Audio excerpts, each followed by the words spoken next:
committee will come to order. Welcome and thank you for joining today's hearing, where we will hear from the Undersecretary Fordyce from the U.S. Department of Agriculture. After brief opening remarks, members will receive testimony from our witness today, and then the hearing will be open to questions.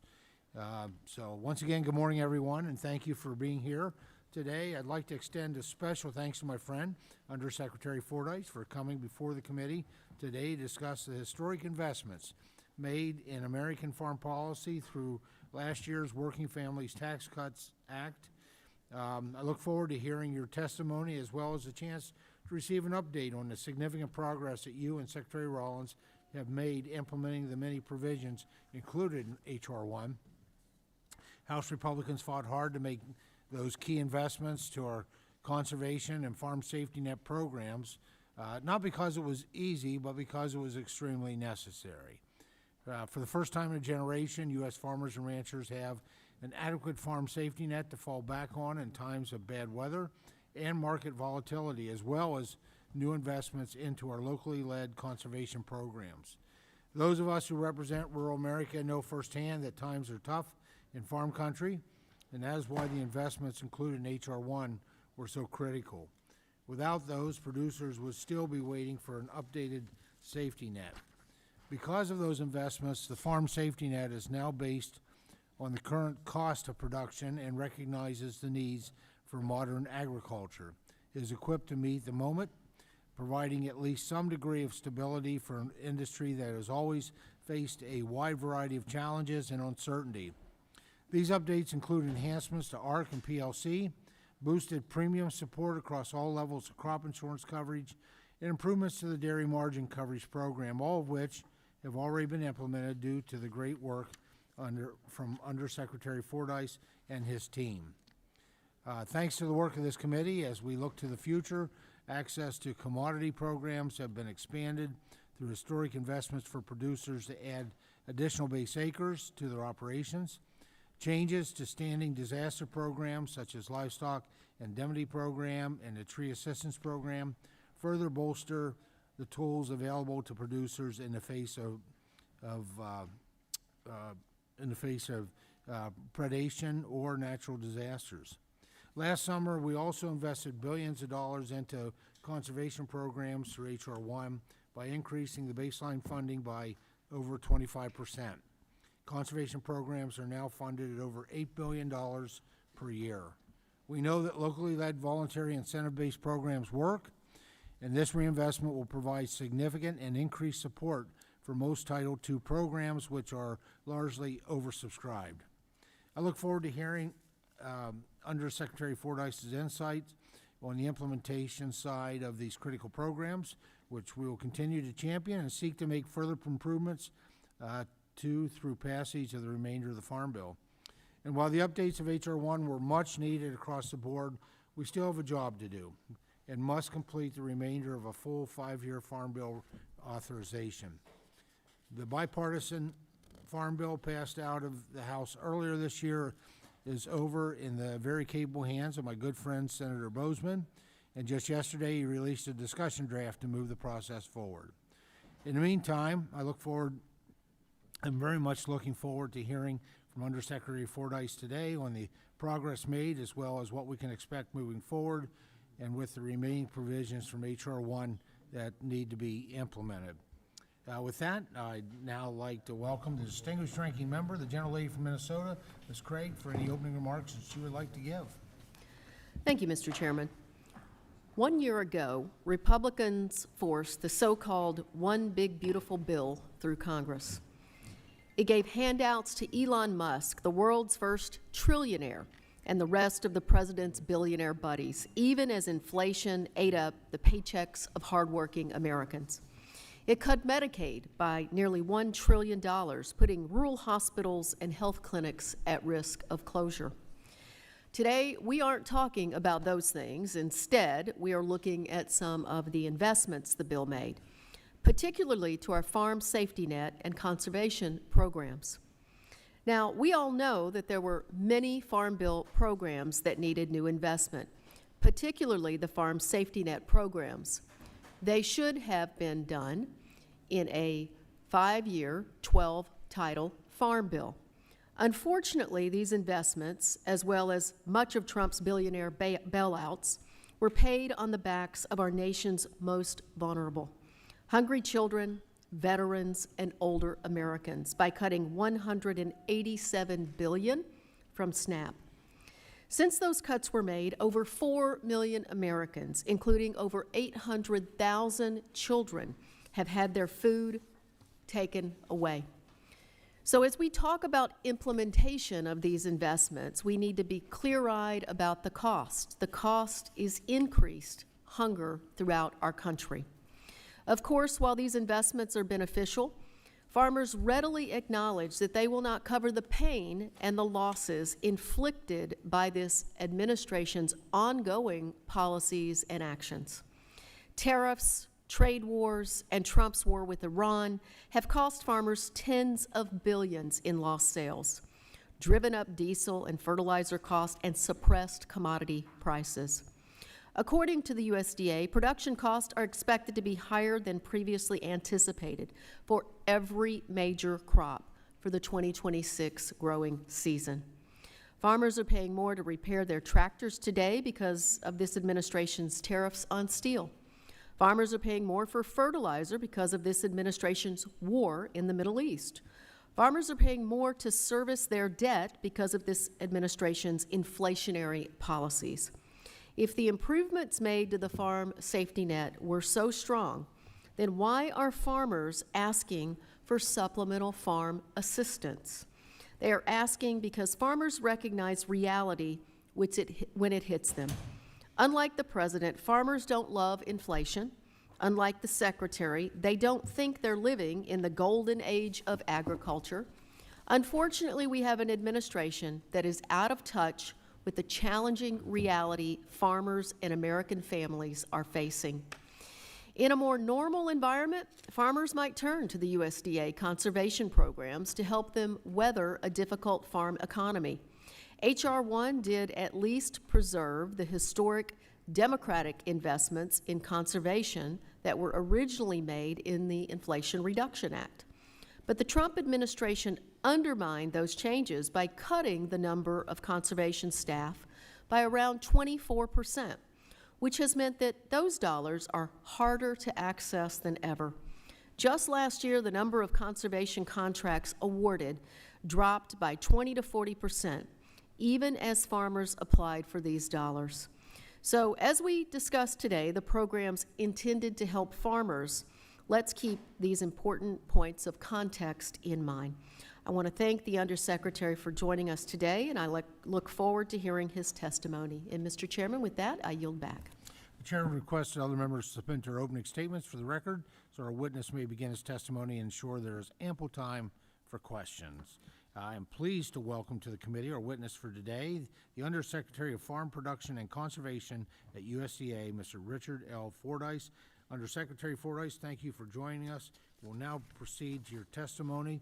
You have 5 minutes. The timer in front of you will count down to 0, at which point your time has expired. Please begin when you're ready. Chairman Thompson, Ranking Member Craig, and distinguished members of the committee, thank you for the opportunity to provide an update on the meaningful work accomplished and underway by the hardworking men and women at the Farm Service Agency, Natural Resources Conservation Service, and Risk Management Agency to support our nation's farmers, ranchers, and rural communities. I come before you not only as Undersecretary of the Farm Production and Conservation Mission Area, but as a lifelong farmer whose values were shaped by an upbringing in agriculture on a family farm in Missouri. A few weeks ago, Secretary Rollins came before you to outline the importance of the programs we deliver and the people we serve. She spoke about cutting red tape, reforming and modernizing outdated programs and infrastructure, and restoring the integrity of our programs. At FPAC, our mission of putting farmers first is front and center for all these issues. Today, I want to discuss how we are modernizing delivery systems, strengthening our programs, and implementing the historic investments Congress entrusted to us so that we can deliver the farm safety net our producers deserve, access to capital through various loan programs, the resources needed to keep working lands in working hands, and the help necessary to recover from natural disasters. Our farmer-first philosophy begins with recognizing that farmers and ranchers deserve timely support and exceptional customer service. As was shared by Secretary Rollins, FPAC was running on over 500 separate, antiquated systems, costing taxpayers over $1 billion annually. To address these inefficiencies, we are modernizing a fragmented system through the One Farmer, One File initiative. This initiative provides producers a single, streamlined record that follows them across the agencies within FPAC. The Farmer Bridge Assistance Program was the first initiative to operate entirely on our new platform. Through FBA, producers received more than $10 billion in less than 2 months. It was the fastest-moving support program FSA has ever launched, demonstrating what is possible when strong policy is paired with modern technology. Building on the FBA, FSA is currently accepting applications for the Assistance for Specialty Crop Farmers program, which provides over $1.6 billion to fruit, vegetable, and nut producers. Another foundational component of our One Farmer, One File is modernizing acreage reporting by transitioning the process into the 21st century. FSA has launched an acreage reporting modernization pilot across counties in 11 states. This pilot enables the use of digital geospatial acreage reporting tools, which reduces burden on FSA county office staff and enables better sharing and utilization of crop acreage reporting within USDA. FPAC has also been hard at work on program implementation. When President Trump signed the historic Working Families Tax Cuts Act, a top priority of FPAC became implementing programs quickly and effectively to deliver the meaningful investment in the farm safety net, crop insurance, and conservation programs Congress provided. RMA has implemented the vast majority of its provisions, which expand benefits for beginning farmers and ranchers, increase coverage options, and make crop insurance more affordable. The Working Families Tax Cuts Act provides significant and permanent funding for NRCS conservation programs, extending many Farm Bill authorized programs and delivering over $34 billion through fiscal year 2031, the largest long-term investment in NRCS conservation programs in decades. Just this week, NRCS announced the enrollment period opening for the Regional Conservation Partnership Program. To date, Farm Service Agency has published 2 rules implementing 10 sections of the Working Families Tax Cuts Act, and I'm proud to say we will be publishing the final 2 implementing rules. Last week, FPAC announced organizational changes across its 4 agencies. FPAC has always been a field-focused organization with nearly 98% of our workforce already living outside Washington, directly working with producers and local communities across the country. FPAC's reorganization builds on that strength by aligning leadership, resources, and support functions closer to where our customers live and work. The reorganization does not include any changes to county or state FSA and NRCS staff. Mr. Chairman, Ranking Member Craig, and members of the committee, thank you for the opportunity to share with you how the entire FPAC mission area is delivering the programs that make a difference for our producers and the nation. We will continue modernizing our systems and supporting producers across all sectors of American agriculture. I now look forward to answering your questions. Mr. Undersecretary, thank you so much for your important testimony today. At this time, members will be recognized for questions in order of seniority, alternating between majority and minority members, and in order of arrival for those who joined us after the hearing convened.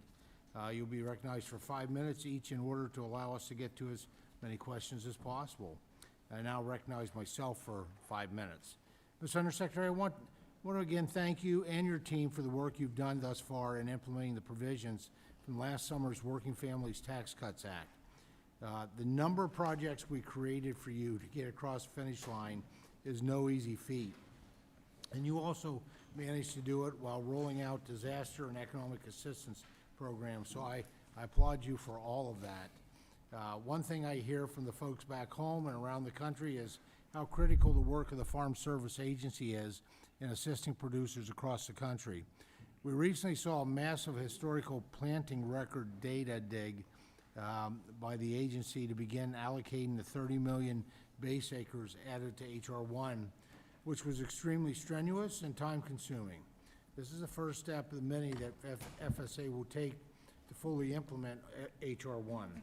In your experience, is FSA adequately staffed at every level to continue carrying out the implementation of the remaining pieces of H.R. 1, as well as maintain the service that producers across the country have come to accept and expect?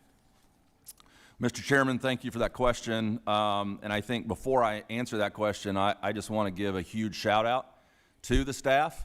You know, we can make decisions here in Washington, we can direct policy, but it's the folks in the county offices that are the heroes. They're the ones where the rubber meets the road, and they're the ones that get the work done.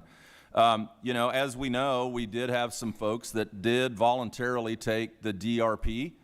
It was a decision that they made that they felt was best for their families, and in some cases, we do have county offices that don't have the staff in them that they did have in one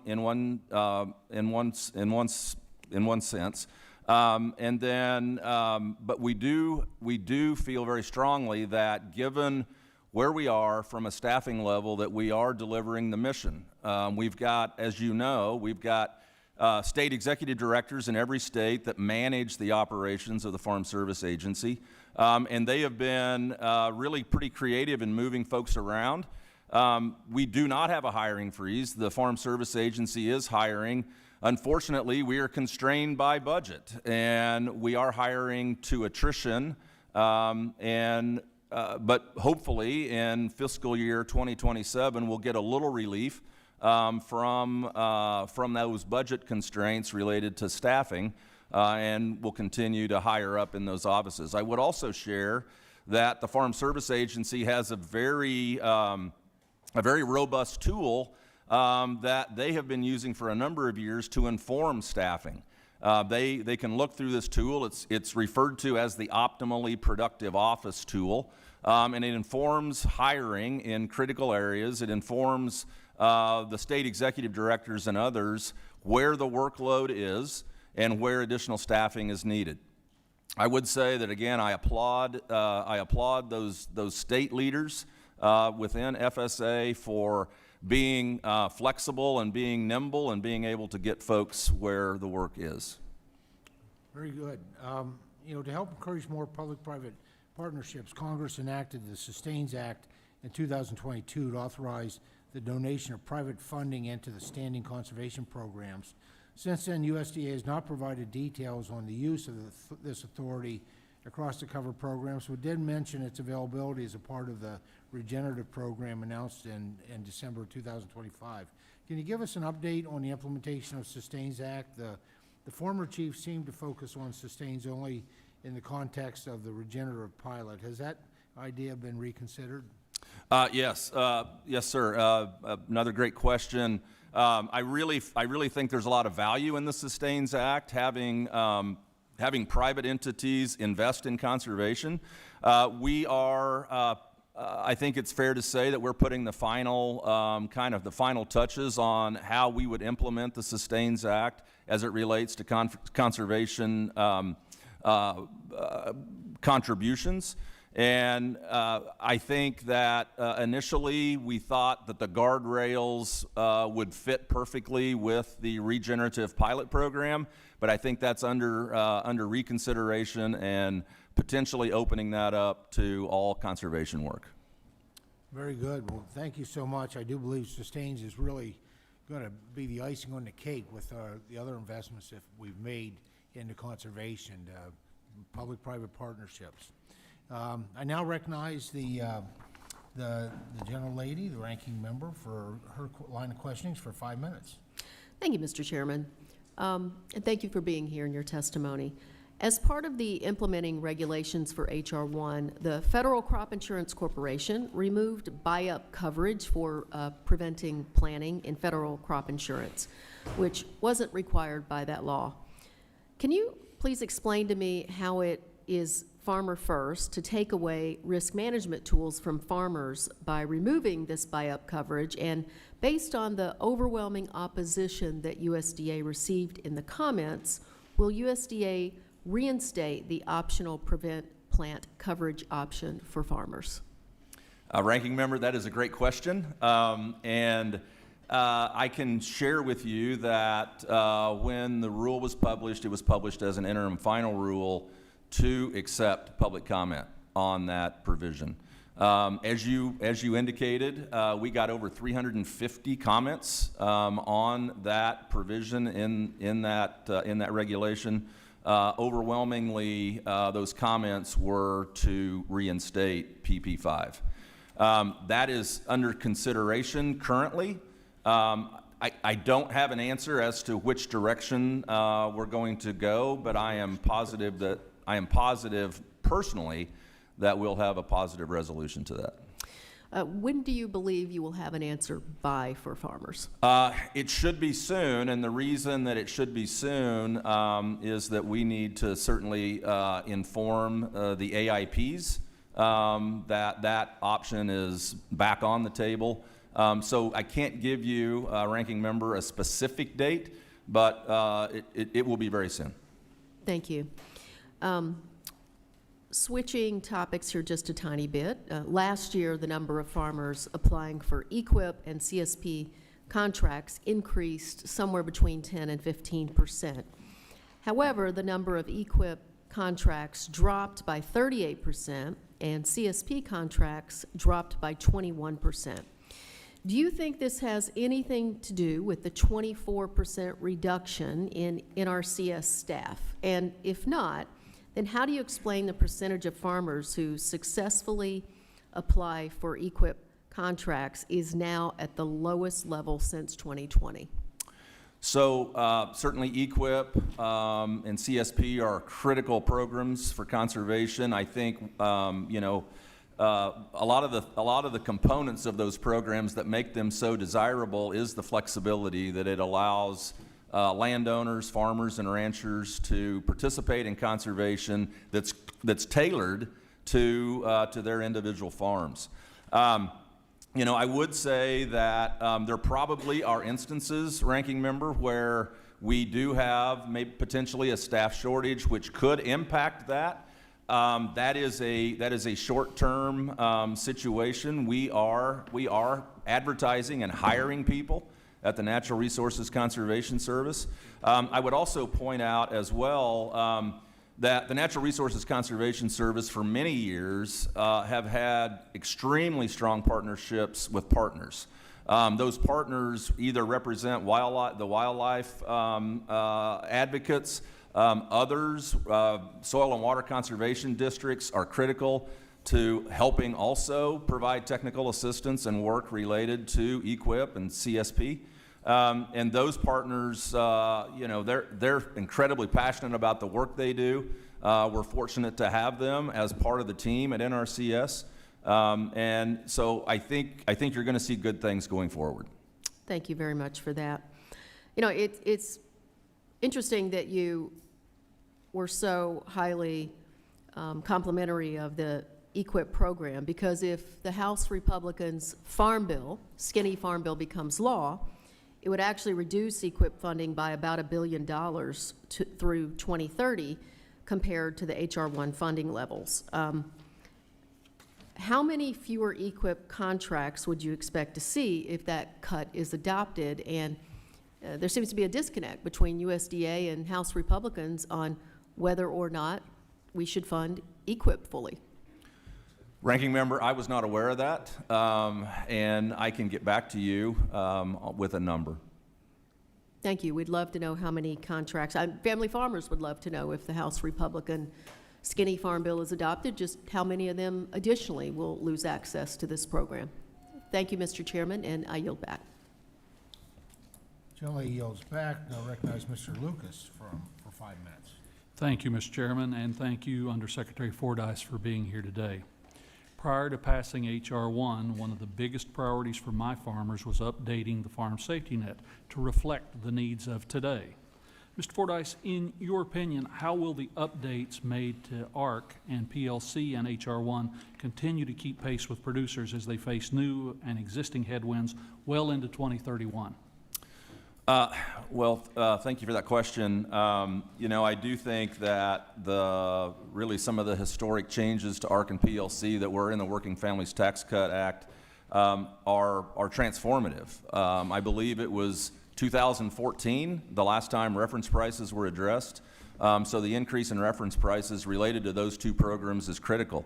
Couple that with an additional 30 million acres of base acres that are going to be allocated across the country. And I think, I think when we look at what that program is going to look like for the next iteration of ARC and PLC, it's going to be incredibly positive. Switching gears a bit to conservation. Mr. Fordyce, I had an opportunity to discuss the Advanced Markets for Producers, or the AMP Act, with Secretary Rollins last year when she testified before this committee. And I was encouraged by my discussion with the Secretary, and I was particularly pleased to see that the program would focus on providing most of the funding directly to farmers. Mr. Fordyce, can you share with us an update on AMP and USDA's vision for the future here? How is USDA redirecting the program to ensure that dollars and practices put farmers first? Yes, sir. Another good question. So the AMP program was an attempt to get existing grants reconfigured, and I would just compliment the grantees, the folks that had the initial grants, and their ability to work with USDA to redraft those agreements. And I would say that one of the paramount changes that we made was each one of those grants needed to at least contribute 65% of the value of that grant directly to farmers. And again, I will reiterate that that the grantees were more than willing to come to the table and talk through changes as to how that could happen. And in just reconfiguring those grants with that priority in mind, we were able to add an additional close to $500 million of that total grant that would actually go directly to farmers. The Watershed Program is one of the most effective locally led flood prevention programs in the nation and represents nearly 1/3 of all dams ever built by the federal government. H.R. 1 rightly included historic investments into this program. However, today there is a significant unobligated funds and at the same time a lengthy backlog of projects waiting for approval. This administration has been heavily focused on cutting red tape, and I believe the Watershed Program could benefit from that mission. Mr. Fordyce, I'd like to ask you to work with me to identify steps at the NRCS that they can take to ensure the timely delivery of these life-saving dams. Will you work with me on this, Mr. Undersecretary? Yes, sir. Yes, sir. Absolutely. Your testimony highlighted the $34 billion increase in conservation programs through 2031. In your opinion, what will this mean for popular voluntary programs like EQIP that we know are oversubscribed? So I do believe the additional funding is critical. As I answered a little bit ago, EQIP and CSP are popular programs, along with the RCPP and others within the Natural Resources Conservation Service. I think it's certainly critical.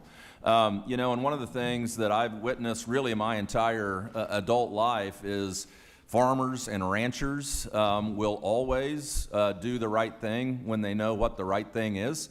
And I'm referring to conservation really in that vein. And I think we've learned a lot. We know more about how can we improve the landscape through new technologies, new innovations. A focus on soil health is something that, it's relatively new, but I think critically important.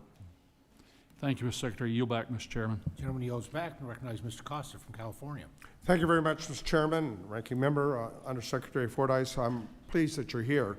You represent fourth-generation farming family. I'm third generation.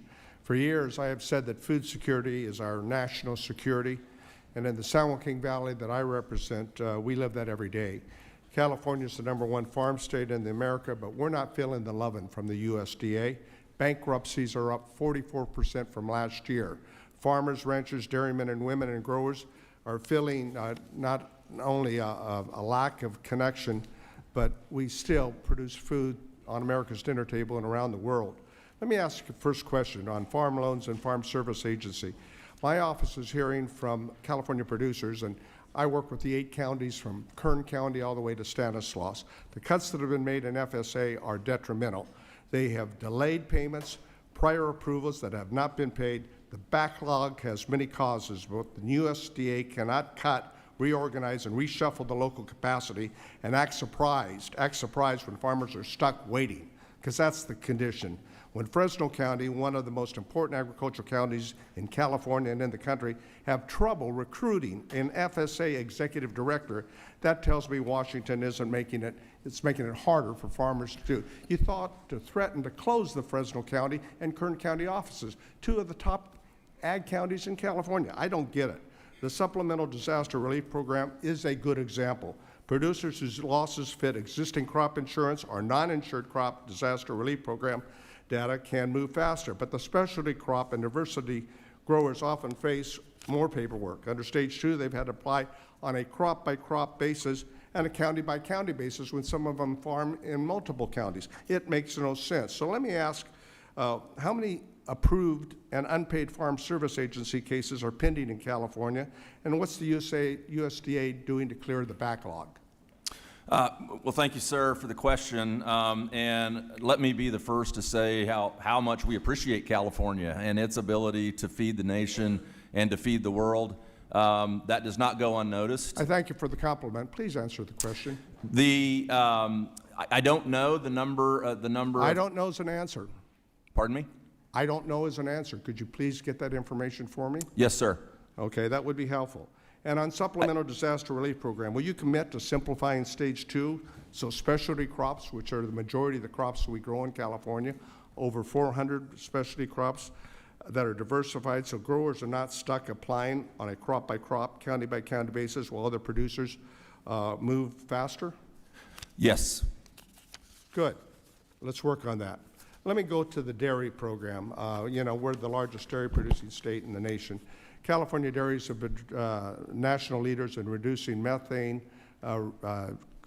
contribution. They are recycling nutrients, reusing manure, and turning waste into compost, fertilizer, long before Washington called it a regenerative agriculture. But there's no one-size-fits-all solution. Digesters can be an important tool for larger operations. Small and mid-sized dairies need options too. Manure separators, composting, compost-bedded, packed barns, and other practices avoid methane before it's created. So the House Farm Bill did not create a standalone alternative manure management program, but it did include language in my CALS Act in EQIP for practices that reduce greenhouse gas emissions, including methane. So will the Natural Resources Conservation Service make it clear that the manure methane practices can qualify under EQIP? And will you work with California so small and mid-sized dairies can actually use the program? Yes, sir. You know, you're referring to conservation practice standards within NRCS, and a lot of those practice standards do include manure management, digesters, and other things. And I know that those are subscribed in other parts. I'm assuming that they're subscribed in California. Yes, absolutely. We will.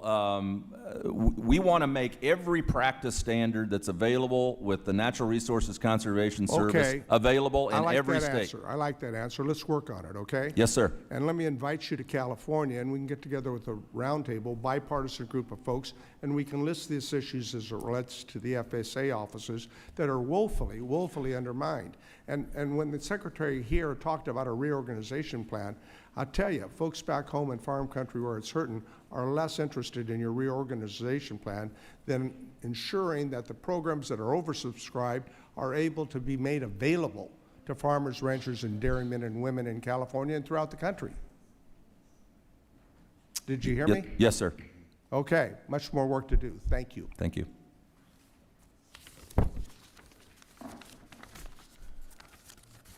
Mr. Secretary, thank you for being here, and I hope that while we can have pointed questions, maybe we can also be courteous.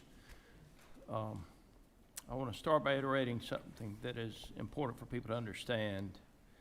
The Working Families Tax Cuts restored nearly $60 billion to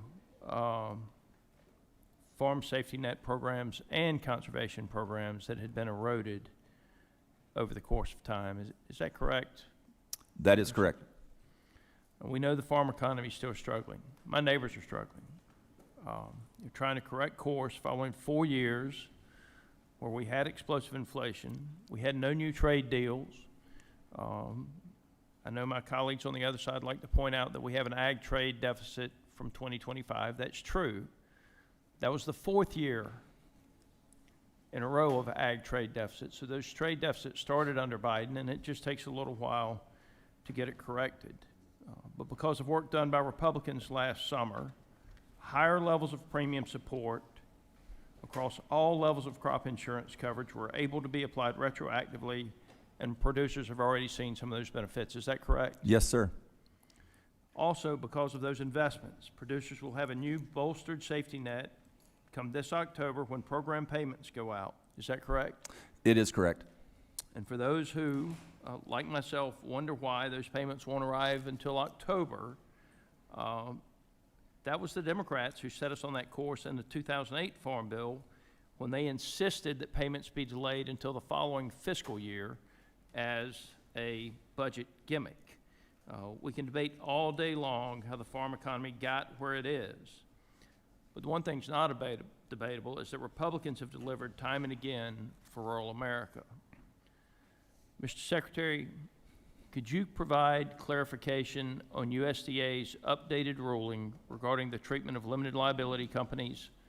Specifically, how does the new interpretation affect LLC eligibility and participation across USDA programs, and what guidance should stakeholders be aware of as the new policy is implemented?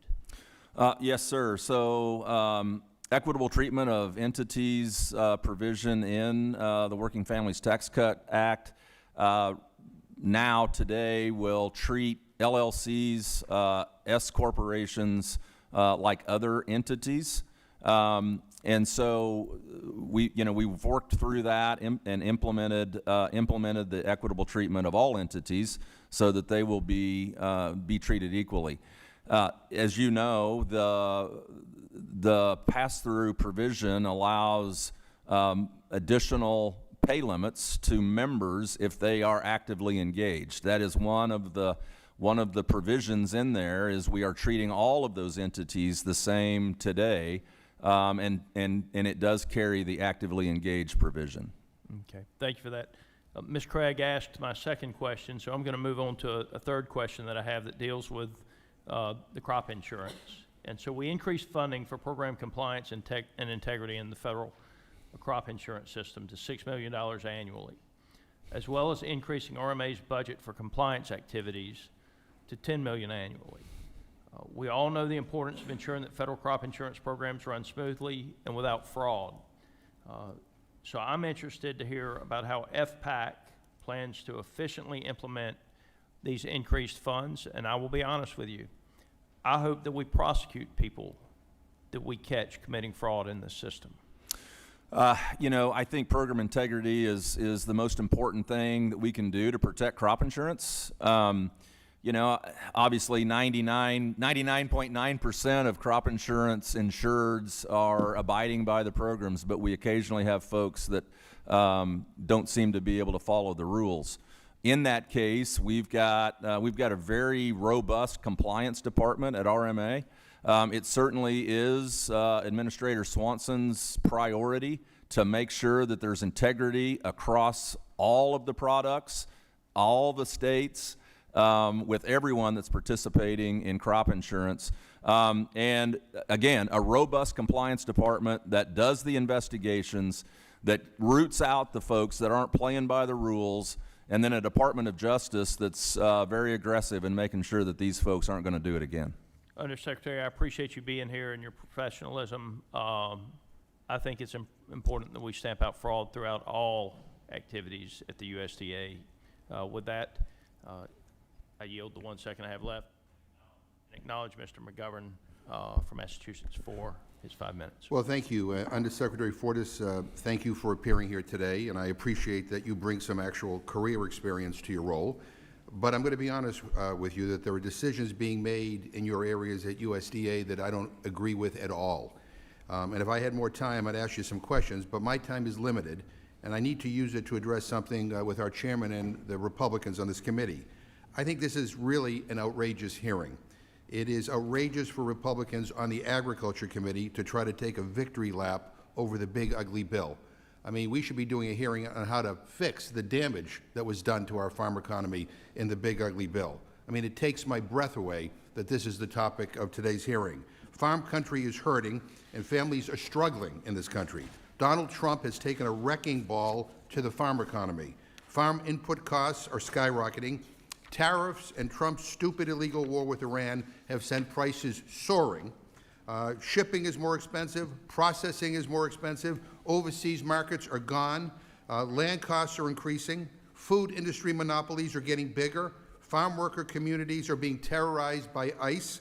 USDA is supposed to be there for our farmers, but it's being run by people who seem intent on dismantling it.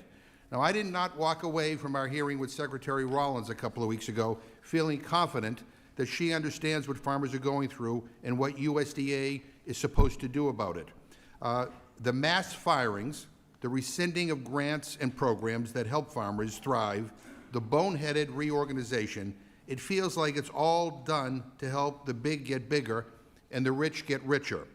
I mean, these genies are not going back in the bottle anytime soon. And with all this going on, what is it the Republicans in Congress are so proud of? The big ugly bill. I mean, the largest upward wealth transfer in American history, kicking an additional 4 million people off of food assistance, making hunger worse for 800,000 children.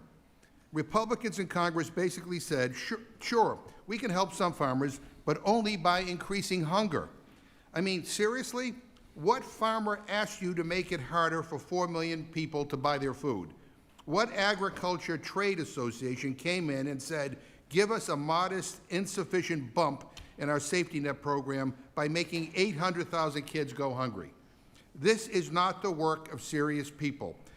People who were serious about helping farmers and families would not turn a blind eye to malpractice at USDA. They wouldn't have advanced the laughable farm bill proposal that we saw in the House, or the dead-end one that we just saw come from Senate Republicans.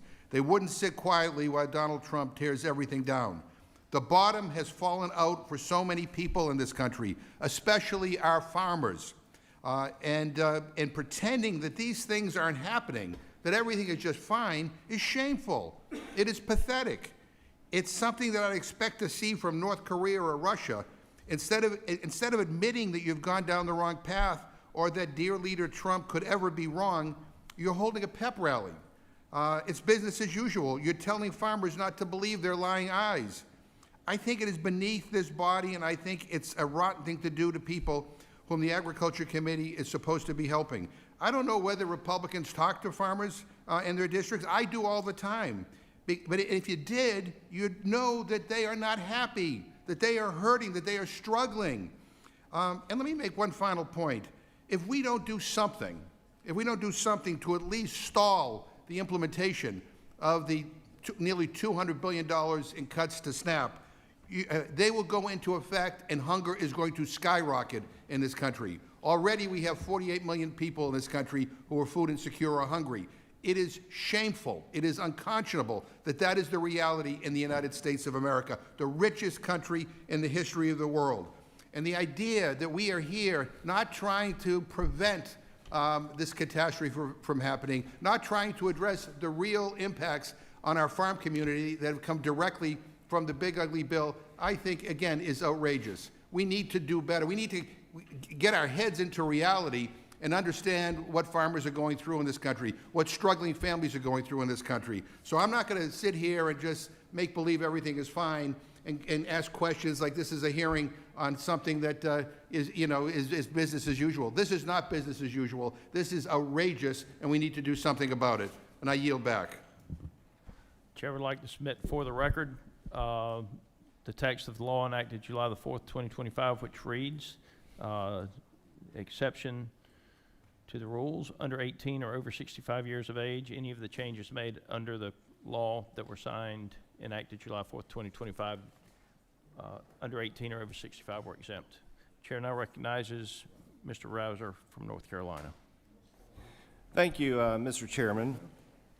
I had to go back and look at the title of today's hearing to make sure I was in the right place.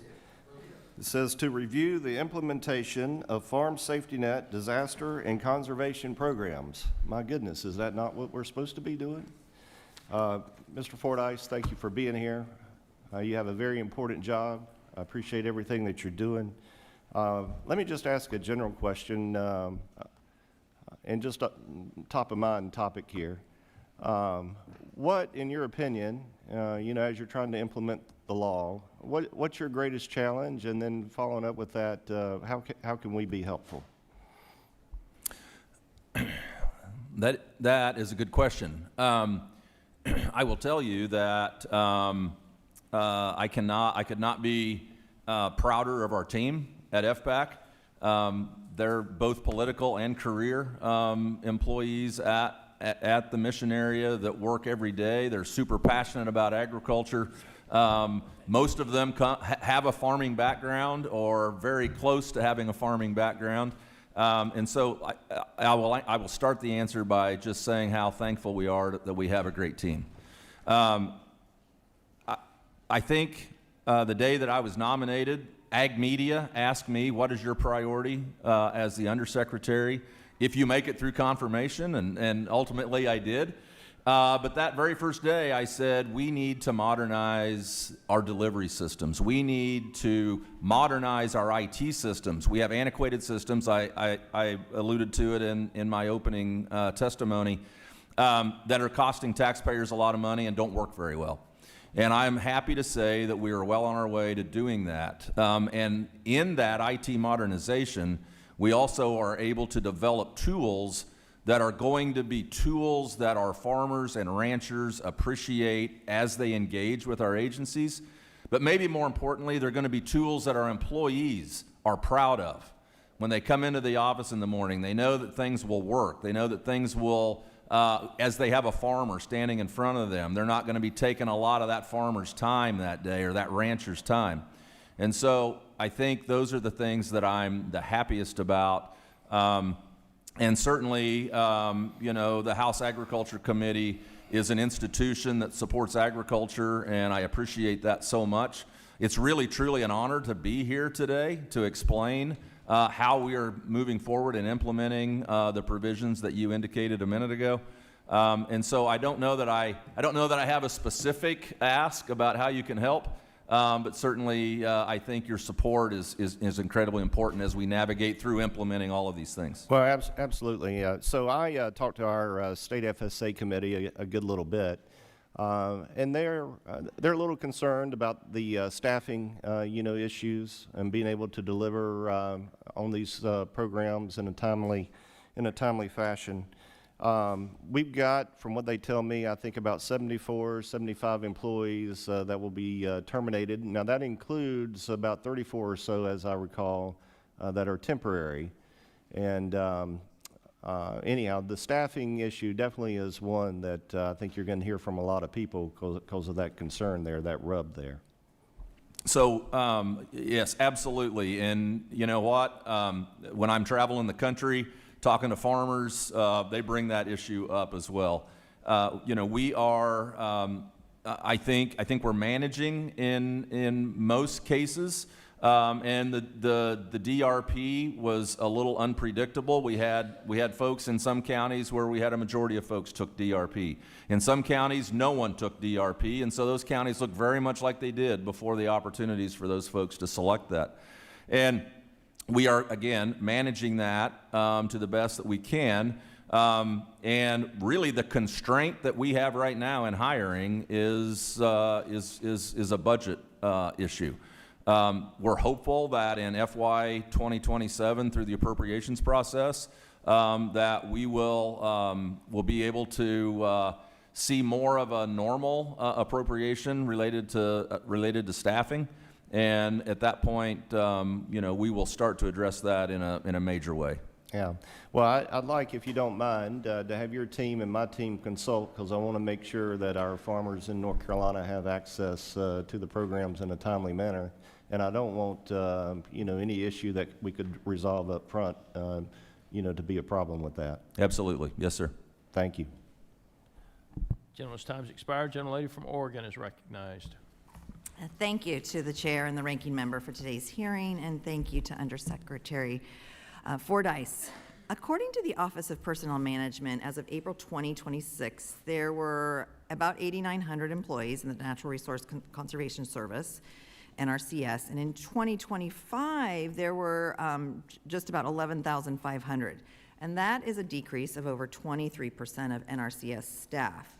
I've heard from Oregonians that the lack of NRCS staffing directly affects the ability of producers in my state and district to access federal conservation programs. They rely heavily on NRCS staff for determining which conservation practices they should pursue on their land, help in the application process, and other technical assistance on the ground. Without that adequate NRCS staff support, farmers in my district and across the country are really struggling. Can you tell me, how does a 23% decrease in the NRCS staff support that direct technical assistance on the ground to federal conservation programs under NRCS?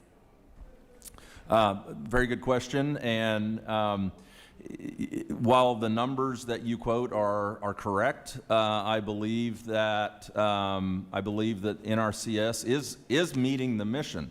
And I mentioned earlier that NRCS has a very unique relationship with partners. Those partners could be soil and water conservation districts. We know the partners: ducks, pheasants forever, quail forever, and those folks are critical in also helping provide technical assistance to move out those dollars within NRCS. You are correct. Farmers rely on those conservation programs. I think that every farmer, and I said this a little bit ago, every farmer that I've ever met will do the right thing when they know what the right thing is. And so from a conservation standpoint, I think that's critical. And so we continue to do that. I didn't get a chance to mention on the NRCS side, through our One Farmer, One File initiative, the IT modernization, the ability to provide and create new tools.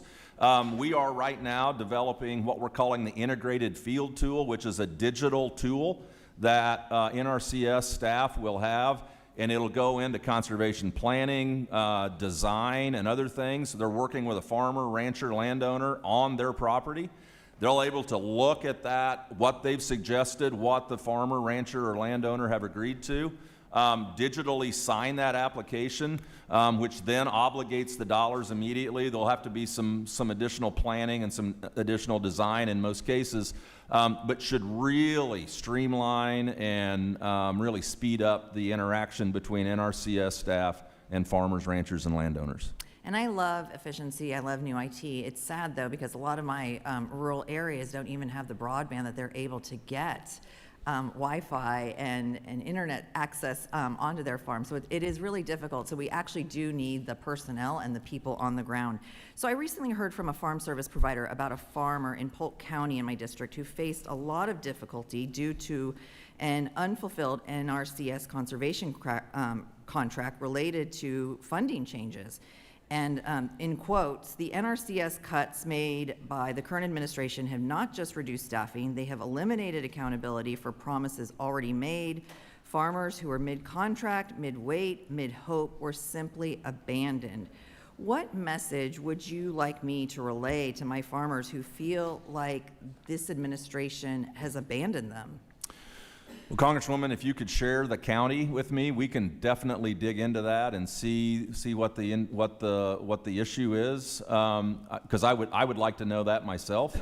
That is not the way we propose to operate in any form or fashion. So we would be happy to work with you and your staff to dig into that specific issue in that county. Thank you, I appreciate that. NRCS lost almost a quarter of its workforce in 1 year. H.R. 1 added money to the Permanent Farm Bill baseline for conservation programs.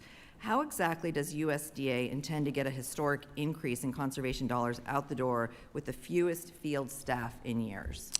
Again, continue to deliver the mission with the folks that we have, with the efficiencies that we're putting into the agency. The NRCS, they have a hiring plan. We have folks within that local county office, but we also have folks that are engineers, they're archaeologists and others that are also critical to that mission delivery. And so we're hopeful, as we continue to move forward through the hiring process, to certainly plus up staff at NRCS. My time has expired. Today's Thank time you, and I has yield expired. back. Chair, and I recognize the gentleman from South Dakota for 5 minutes. Mr. Fordyce, thanks for being with us today. I don't want anybody to misunderstand me. Obviously, when producers are hurting, there is a role for Congress. And yet, I can't help but thinking about the tens of billions of dollars of ad hoc relief that we've come together to provide during the 8 years I've been in Congress. And I'm always left wondering if that's the right approach. Ad hoc relief just seems too slow, too political, too unreliable. Again, sometimes desperately needed. And yet I find myself wondering if there's some things we can do to the existing safety net, the risk management programs, whether in Title I or crop insurance, that might make that ad hoc relief less common. So let's just start. I'd love to get your take on me opening up this big can of worms. Well, Congressman, that is a can of worms for sure. No, in fairness, you did allude to this in your testimony too, so you're kind of teeing us up here. I believe that certainly American agriculture producers are resilient. If they weren't, they wouldn't be in this business, right? I mean, there are times when things are good. There are times when things, are not necessarily.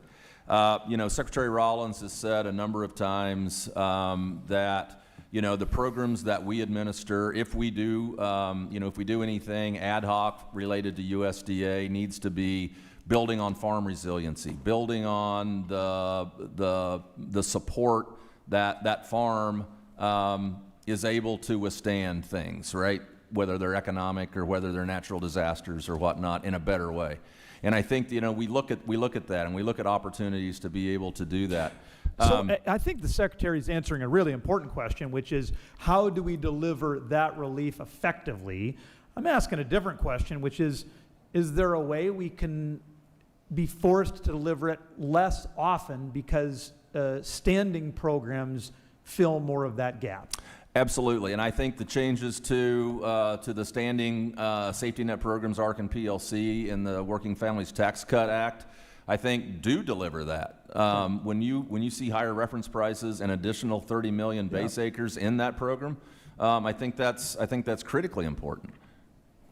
It does. Part of the issue I sort of sense, and it's not like I sat down with a huge cross-section of stakeholders to talk through this, but I mean, there are some critical commodities in the South that don't have a crop insurance product available to them. That does seem to be, they're far more likely to get left in a lurch when you have really problematic market conditions. Am I reading that right? What crops, Congressman, are you referring to? Well, rice doesn't have a standing crop insurance product, at least if memory. We don't do rice in South Dakota, but it does seem like those folks are more exposed, and it would be hard to just tell them to, we know times are tough, but forget about it, go bankrupt. I think, and I'd have to check on that on the rice piece. But I think there are a number of programs within USDA. Almost all of them congressionally supported and mandated. One is the marketing assistance loan. Yes. Marketing assistance loans, it appears to me, certainly are conducive to southern crops. We certainly utilize those in the Midwest as well, but that's another, I think, important marketing. That's another important marketing opportunity for producers. Provides cash flow, gives them options and things that maybe they don't. I just got a note that says rice has crop insurance. Well, there we go. You can't count on the guys from Mississippi and South Dakota to have all the answers, or Missouri and South Dakota to have all the answers at all the time. That is right? correct. Yeah. Yes, sir. So as we close with my time, just as we I mean, when we're finished with the next farm bill, because obviously a lot of these ideas take quite a little bit of time to socialize, what should we be aiming for? What's the center of the target if we wanted to make ad hoc assistance even less likely? I agree with you. I think reconciliation did a good job of moving us in the right direction, albeit incrementally. What more can we do? I just think continue to provide robust risk management programs that farmers and now ranchers, we've got a number of livestock products now in kind of our risk management suite, and those safety net programs, and make the safety net programs effective. I think that certainly when we've got great crops and we've got great prices, obviously those safety nets don't come into effect. But I think those are two critical components of our federal farm policy. Thanks much, and I yield. And the gentleman's time has expired. Now recognize Mr. Sorensen from Illinois for 5 minutes. Thank you, Mr. Chairman. Thank you, Undersecretary Fordyce, for being here today to testify. I want to start by giving credit and thanks to the hardest working people that I know. You know, in my district, the sun rose this morning at 5:20, and farmers in Illinois were up to see it. There's more work to be done after supper, and many in farm country are just finishing up the day's work when the last light slips below the western horizon at 9:20 in the evening. Farmers want to succeed by using their talents and their know-how, not by cashing a check when the White House feels it's necessary. They want certainty in their jobs, and they want resiliency when disaster strikes. It doesn't take a meteorologist to tell you that Illinois now leads the nation in tornado touchdowns here this year. And many of those have occurred in farm fields and farm country and small hometowns in Illinois, across Mr. Bost, Ms. Miller, Ms. Budzinski's, and my district. Mr. Undersecretary, you oversee vital programs like crop insurance, and I appreciate your attention to making this work for them. You also oversee conservation funding at NRCS, which is essential to keeping our farmland resilient for the next growing season and the next generation. You know, I agree with our ranking member that we should be heralding a bipartisan 5-year farm bill that would yield certainty, even in the face of a failure by an administration. Instead, the GOP's H.R. 1 is being paid for by funds taken from hungry people and cutting vital programs in Middle America. Now, I believe in fiscal responsibility, but taking funding from vulnerable families is not how we should be budgeting the most important agricultural programs. But let's get on to my questions. H.R. 1 included an expanded subsidy for administrative and operating costs for states with high loss ratios, which disproportionately benefits southern crop growers. And I want to follow up from my friend from South Dakota's question. Is the agency considering further relief for Midwestern states with very low loss ratios? As you know, productive farmers like those in my district tend to overpay to offset losses in other regions. That is a great question, and it is actually very timely. The Risk Management Agency, from time to time, does rating studies. We just have received a rating study to look at that very thing. When I travel, I hear exactly what you have said. We haven't had time to necessarily, I think, 100% digest what that rating study looks like. But that is one of the things that RMA does do and conducts those rating studies. Could you share that with our office? Is that at some point? Yes, sir. Okay, thank you. You know, I want to move on to conservation. 2,400 people lost their jobs at NRCS in 2025, one of the hardest hit agencies at the USDA. We lost 20% of our NRCS workforce in the land of Lincoln, putting even more strain on farmers who need assistance improving their soil health. Is there a plan to meet the needs here? Because nowadays, you know, it seems like all my constituents here, when they want to call and get a solution to a problem, is your call is very important to us, stay on the line. Shouldn't we be making sure that we have the workforce to meet the demand here? I do think that is critical, and I've indicated a couple of times that NRCS is advertising, is hiring positions, not only at the local level, but also in those critical areas of engineers and archaeologists and other positions that help that agency move those practices forward. So help me understand. So last year we had 78 NRCS folks working for farmers directly in Illinois. In your budget for next year, fiscal year 2027, there's 5. 5 in the entire state of Illinois. Agriculture is the #1 driver of our economy in Illinois. So how can the USDA expect that to work?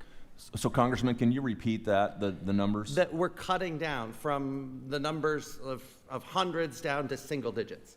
So NRCS, and I don't know specifically on Illinois' hiring plan, but we are, as an agency, planning to hire up to 9,500, which if we spread that out across the country, I would think that Illinois would have a positive number. So I don't know. Let's manifest that. I would like to visit more with you or your staff about what that number looks like. Thank you. When we talk about modernizing our agency, I hope that there is that focus on what we are doing for those farm families that are hurting today. Mr. Undersecretary, thanks for being here today. I yield Thank you. back. Gentleman yields back. Now recognize Mr. Finstead for 5 minutes. Thank you, Chairman Thompson. Thanks for holding this hearing today, and thank you, Undersecretary Fordyce, for being here and for your service to our farmers and our country. But, before I get into a couple questions, I just want to comment on some of the things that I've heard today. I don't claim to be a high-level thinker in the banking world or a nation-leading economist, but I am a common-sense farmer from southern Minnesota. And if you look at the math problem that we've had in agriculture, this math problem hasn't happened overnight. And if you look at bankruptcies, typically they don't happen on the heels of years of success. They've happened on the heels of years of challenges and trials. And so if you look at the past administration and really the climate of agriculture that we are, hopefully scraping our way out of, that was an atmosphere that created the highest interest rates that we have seen on operating lines in agriculture in a generation, record high inflation, the skyrocketing costs of our inputs, and then on top of that, an ag trade deficit of which we haven't seen since the Jimmy Carter era. And so the perfect storm developed, and we have to figure out how the heck to get out of it. And so I'm proud of the work that we have done here as Republicans when we passed H.R. 1, the largest investment in the farm safety net since 2002. And so I want to talk a little bit about that. So in H.R. 1, and as you've emphasized today, crop insurance is farmers' #1 risk management tool, and they work as they work to produce the highest quality, most affordable food supply in the world. And included in H.R. 1 was my bipartisan legislation, the Farmer Act. This bill increased the premium support for higher levels of crop insurance coverage, including the supplemental coverage option and the enhanced coverage option. Can you speak to how these updates will enhance affordability at the farm gate, reduce that input side of the equation, and how it can reduce the need for future ad hoc disaster assistance, as Congressman Johnson had previously talked about? Yes, I think, and thank you for the question. I do believe that the enhancements to crop insurance that were a part of the Working Families Tax Cuts Act were critically important. Another provision that was related to crop insurance was the opportunity for new and beginning farmers to have the advantages of being a new and beginning farmer extended from 5 years to 10 years. And if we think about the average age of a farmer being nearly 60, that next generation of agriculturalists is critically important to our industry and critically important to the country. But back to your question, I do absolutely believe that the lower premium opportunity, the opportunity to purchase higher percentage of coverage of the farmer's individual guarantee is critical. And obviously we don't have all the numbers in, but I think when RMA has the opportunity to capture all of the numbers of all of the policies and the percentage of coverage that farmers were purchasing, I think we're going to see that it resonated with farmers as well. And I think we're going to see a much higher percent of much higher percentage coverage. I appreciate that, and I would just ask from your perch, from your opinion, do farmers that are purchasing those crop insurance tools hope to use them? 100% not. You know, I was a farmer until this year. I can't farm now while I'm doing this job as the undersecretary. And you know, writing out that check for my crop insurance premium sometimes was painful. But I was always better off financially if I did not receive an indemnity from crop insurance. Yeah, and I've been hearing from the farmers that I represent in southern Minnesota that the work that we did in H.R. 1 to make that crop insurance risk management tool more affordable, covering at a higher rate, has been a good opportunity when they're talking on the front end of their business, the operating note with the banker, but also it allows them to make better educated decisions on the marketing side. And so that more security that we have provided hopefully creates opportunities for our farmers to start hitting singles and doubles and seeing that market opportunity, while we also have to continue to work on the input side. You talked about the young and beginning farmers. Average age of farmers, 58 years old. I mean, we have a strong need for us to think about that next generation.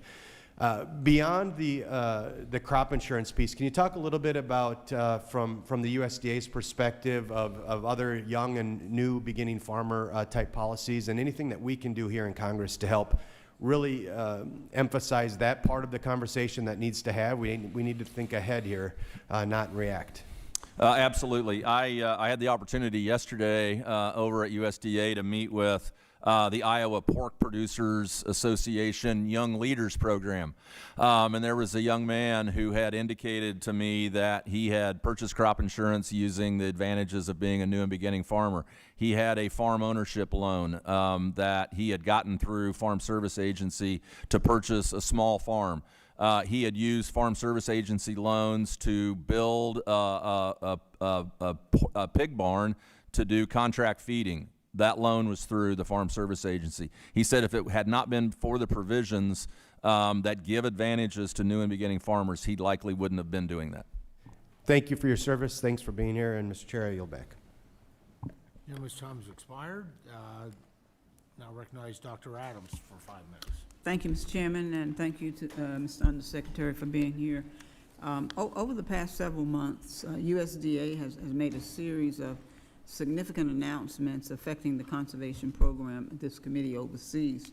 In December of 2025, the department announced a new $700 million regenerative agriculture pilot program funded not through new authorization, but by redirecting $400 million from the Environmental Quality Incentives Program and $300 million from the Conservative Stewardship Program.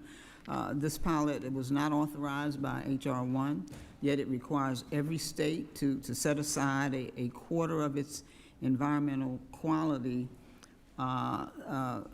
incentives program and conservative stewardship program allocations to support it. And if you put that in perspective, for my home state of North Carolina, in fiscal year 2025, Natural Resources Conservation Service invested $23.2 million in North Carolina through the Environmental Quality Incentives Program alone to help our farmers carry out conservation practices. A 25% set aside means a meaningful share of those dollars, and the comparable share of conservation stewardship program funding will now be redirected to a pilot program that didn't exist 8 months ago and that the Congress never explicitly authorized. These are not small administrative adjustments. They represent real changes in how conservation dollars reach producers and how long-term partnerships are honored or unwound.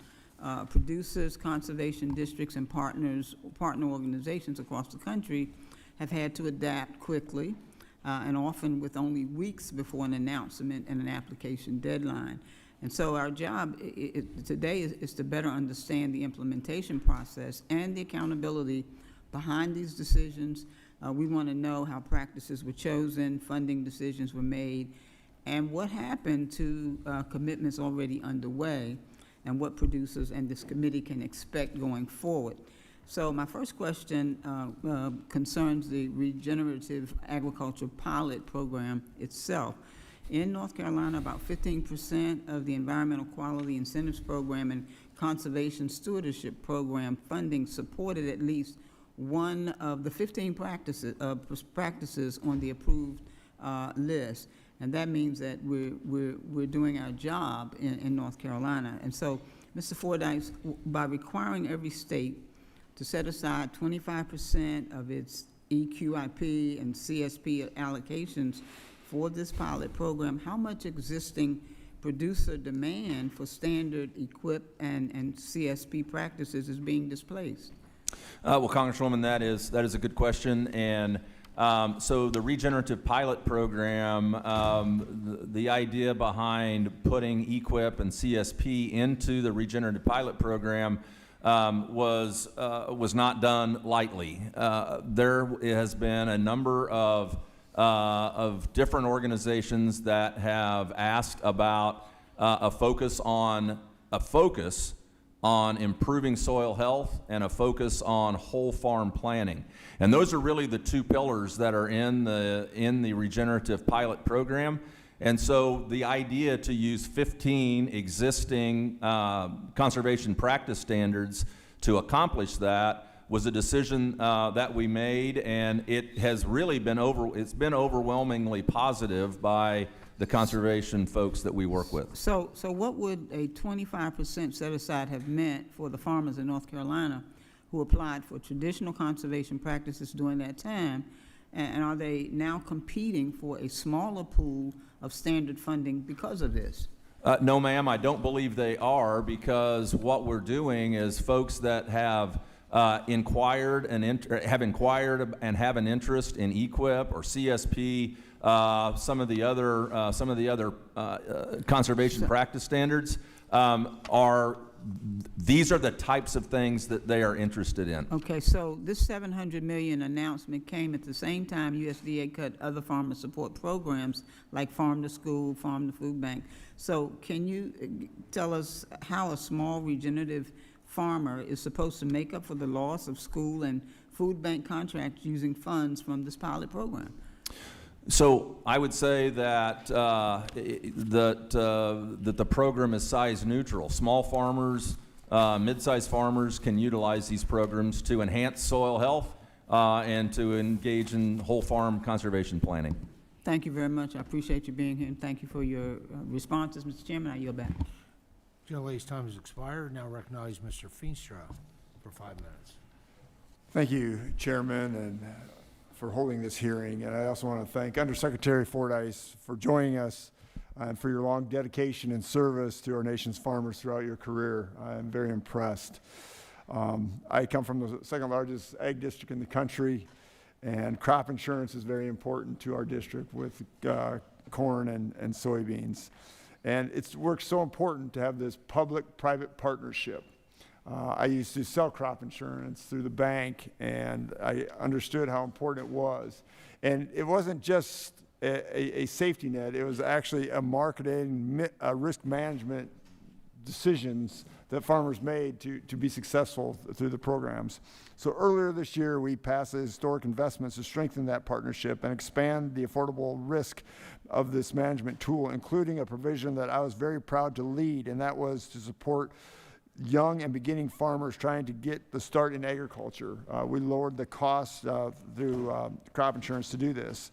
I want to recognize the work USDA and RMA did to quickly implement these changes so producers could actually take these benefits for their 2026 reinsurance year.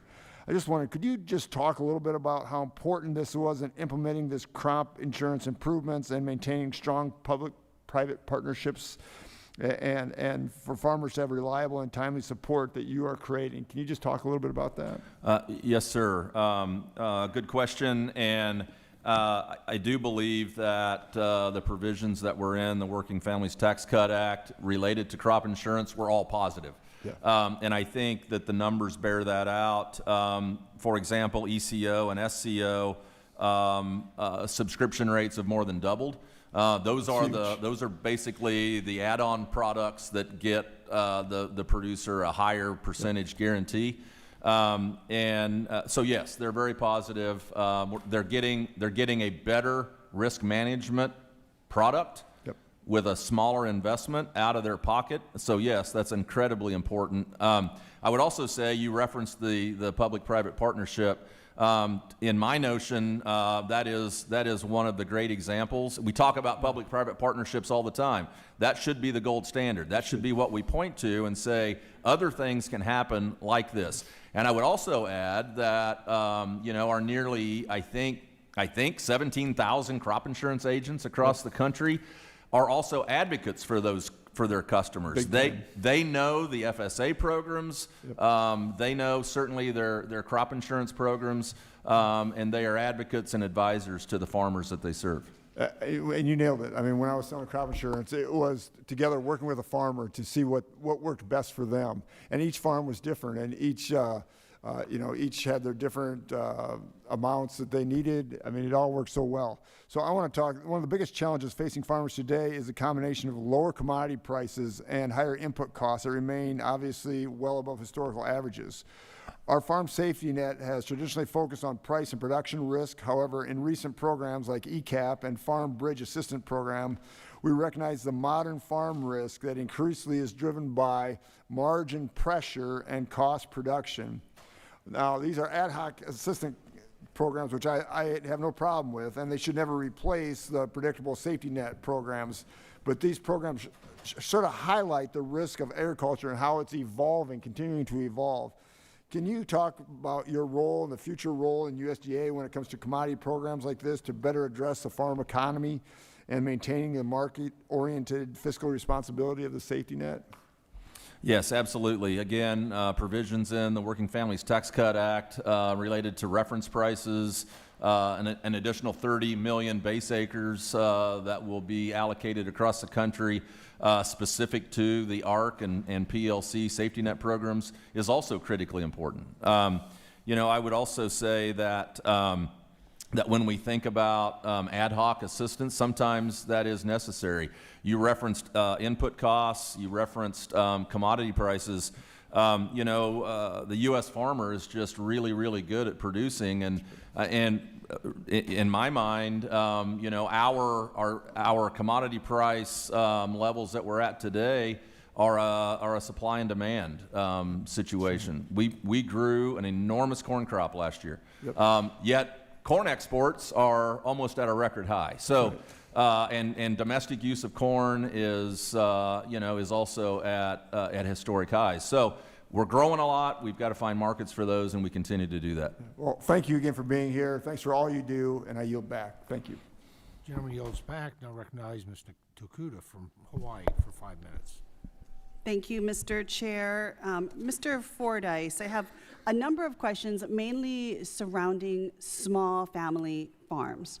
Now, I know here we are talking about the $11 billion in bridge funding, but I do also recognize that a vast majority of those funds are skewed towards large-scale crop operations, given that I believe there was about 500,000 applications that were approved for this particular funding, but the distribution was based on a strict per-acre model, which favors larger farmers. And the cap was increased, and I know someone argued that it was a nominal cap increase, but large-scale operations also have the ability to stack caps, which small, medium-sized mom-and-pop shops don't have that ability to do that. When you stack caps, the increase per farm operation can be quite significant in what they benefited from that came out of the OBBA. So I guess my fundamental question to you is, of the $11 billion in this bridge funding, and I do know that we had a $1.625 billion in specialty crop funding as well, what percentage of that actually went to small farmers? 86% of farm operations in the United States are small family farms. What percentage would you say went to small farmers, and how much of that money went to small to medium-sized farm operations? I don't know that I'm going to be able to answer your question, Congresswoman. I don't know what your definition is of small and medium, and I don't mean to be, but I don't know what is it by acre, by sales, and I wouldn't have that number anyway. The USDA does have a definition of a small farm operation, does it not? There is a definition as a farm, and that's sales of $1,000 in commodities. I believe typically when we're looking at small farm operations, it might be $350,000 or more more per year of annual sales. I believe that was one statistic I saw in the economic research service studies that the USDA has. So do we have a breakdown of how much small farms received out of the $11 billion in this bridge assistance funding, as well as for the specialty crops? We would have some sort of a breakdown, and we can certainly get that to you. I don't know the answer to that today. But would you agree that based upon how the money was given out, this was largely skewed towards large farms, large farm row crop operations versus small family farms that exist in all 50 states and territories? Would you say that a vast majority would have likely gone towards these operations? I would say that our programs, whether they're congressionally authorized programs or ad hoc programs, they're size neutral with caps. So smaller farms that have a payment, they're eligible for a certain amount of dollars. They didn't hit the cap, so they get 100% of what they were eligible for. Larger farms, on the other hand, may be eligible for higher payments, but they are limited at that cap. But as I was mentioning, there is that cap, but large corporations and a lot of these non-family farms that we're talking about, these row crop, commodity crops, they do stack caps. I think when you do go back and do the research, you'll find that they have the ability to draw down a significant amount more of these federal dollars versus your small, medium-sized farmers that exist, again, in every single one of our states. And so my big concern is that small family farms are getting screwed. 86% of the agriculture producers in this country are small family farms. They're the ones who are dying on the vine, who are questioning whether or not they leave this to their children. And while this is a lot of money to celebrate, how much of it is actually going to these farms to keep them not just alive, but to consider continuing on businesses? The connection I have to this is at the same time we cut $187 billion in SNAP. Would you not agree? SNAP money feeds local small to medium-sized family farms because they take these SNAP dollars and they reinvest it into rural, local economy, small farms. Would we not agree? SNAP dollars aren't buying from row crops, from sugar or soybeans or corn. They're buying from local farms. Would you agree with that? I would say that that small farms have a number of markets Would that you they not sell say into. that when we take a look to your own research at USDA, economists have shown at the USDA SNAP spending supports ag inputs at the local level. So when we cut $187 billion for SNAP, are we not cutting out 1.25 more on return when you take a look at the return on investment from local farms and local small family producers in every single state? USDA and the agencies that I oversee support all farmers, Congresswoman. If we could have, and I'll ask for this question, Mr. Chair, I'd like to know of the $187 billion in SNAP cuts, what are the estimated losses to the local rural economy and local small farmers? Thank you, Mr. Fordyce, for being here. Thank you. I yield back, Mr. Chair. Generally's time has expired. I now recognize gentleman from Kansas, Mr. Mann, for 5 minutes. Thank you, Mr. Chairman, and thank you, Undersecretary Fordyce, for being here today. Thank you for all that you and so many great folks at the USDA are doing to help our great farmers and ranchers all over the country feed us and keep us safe. I would just say, you know, as we're celebrating our 250th birthday here in a couple of weeks, I just think we've got to remember that we've been the free, prosperous country we have been for many reasons, but one of the biggest is which we have never had to rely on another country for our food supply, which is why getting the policy right matters, not just for our farmers, but of course for our entire country, and you all are at front and center of that, and I appreciate that. Great catching up with you back in Kansas last week. Thanks for spending time in the state. Enjoyed having you specifically in my district last week. As you know, my district, we have a lot of wheat, a lot of beef, a lot of sorghum, a lot of corn, soybeans as well. My questions for you, first, I was excited to hear about the new pilot program that USDA introduced to modernize acreage reporting and improve its efficiency for producers, something producers have been talking to us about for a long, long time. I think there's 11 pilot programs going on right now. Could you share more about the program, how it's being incorporated into the new One Farmer, One File initiative, and what the outlook is for the future? Yes, Congressman, and yes, it was good to see you in Kansas last week. You do have vast swaths of country and a lot of agriculture in your district for sure. I might get overexcited about this modernized acreage reporting. It is a long time coming. Currently, those folks that submit acreage reports, the way we do it at FSA right now is we have a photocopied map that shows that farm, and then we hand that farmer a pencil and we ask them to write in that field the crop and the plant date, and they do that for every field on that farm. Then they hand the paper map back to the program analyst, and then he or she then has to do the data entry to enter that in. Has to be a better way. There is a better way, and we're on it. In my opening testimony, I mentioned 11 counties that are pilot counties, 11 counties in 11 different states that are pilot counties. And what we've determined is not only is it a much better experience for the farmer, it is a quicker opportunity to do those acreage reports. But it is also, it reduces the amount of data entry that our program analysts at FSA have to do. And it's based on a geospatial mapping platform. So we're using a modern geospatial map that is interactive. Farmers, if they're not farming that field exactly like that, they can change the boundaries, they can do whatever. They literally will tap on or click on that field. It'll bring up a crop code. They'll select the crop.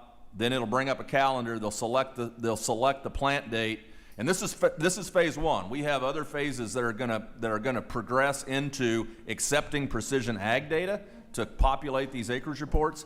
But when they click on that and they click the crop and they click the date, then it's entered. There is no data entry that happens after that. That's the key in my mind. That's the key, is where you have more accurate acreage reporting without double, triple data entry. And it is going to be a great thing for our staff and our farmers. One farmer, one file is fantastic. And then the next year you just go and update, the fields are already in there, so you just update what crop or what the plan is. There will be defaults. After that foundational work, there'll be defaults. If you're a corn soybean rotation, this is always corn this year, soybeans this year. It'll pre-populate that, but obviously we give the farmer the opportunity to make sure that that's correct. And so we'll have an opportunity. If farmers want to come into the county office and do this exercise every year, we'll use that modernized platform to do it. If they want to do it on their phone, they want to do it on some other digital device, phase two will allow for that to happen.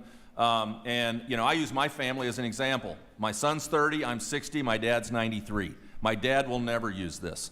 He's going to go to the county office. I can do it either way. My son, who's 30, will demand at some point to do his work with USDA virtually and digitally. Yeah, welcome improvement. I think producers I know in Kansas are really excited about this and the opportunities that it's going to be. So thank you, Mr. Chairman. With that, I yield back the balance of my time. And thank you again, Undersecretary, for being here. Thank you.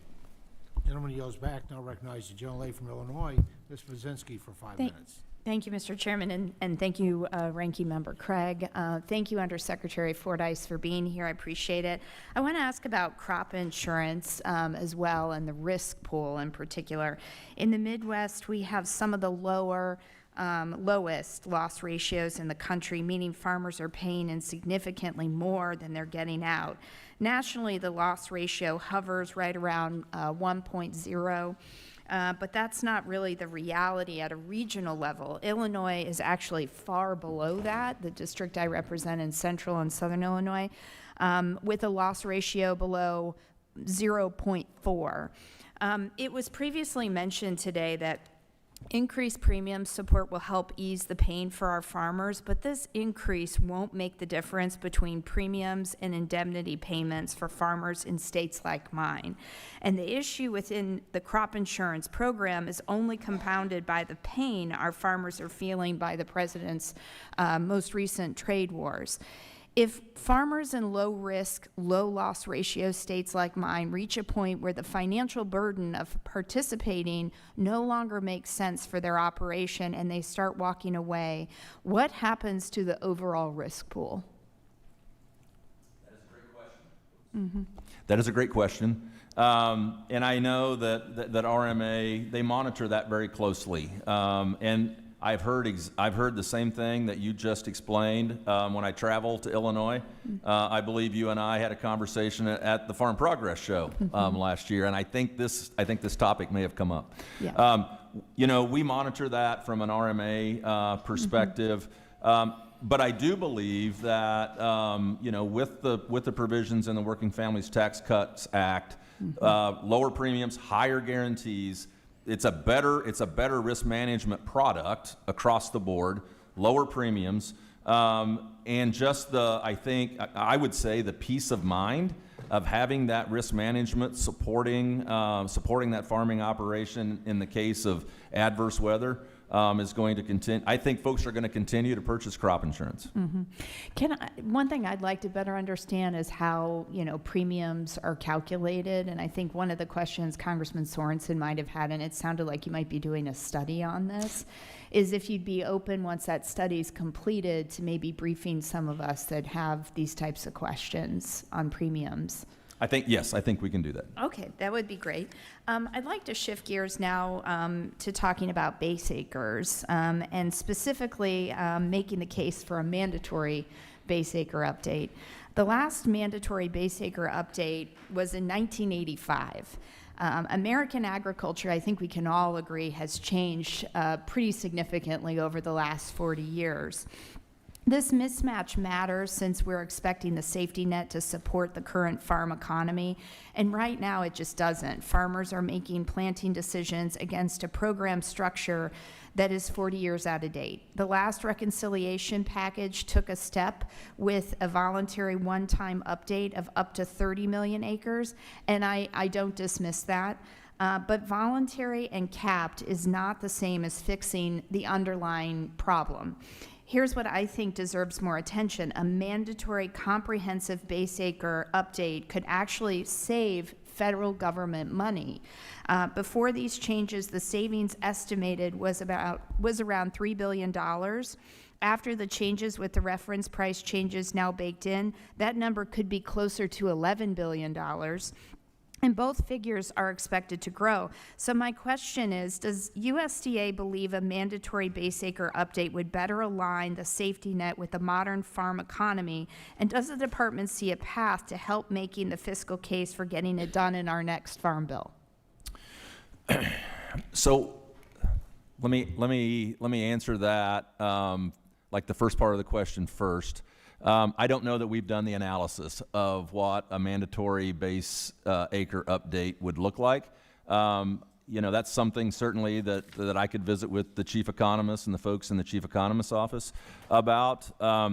I do think you make a good point. Base update is different than allocating new base related to planning history.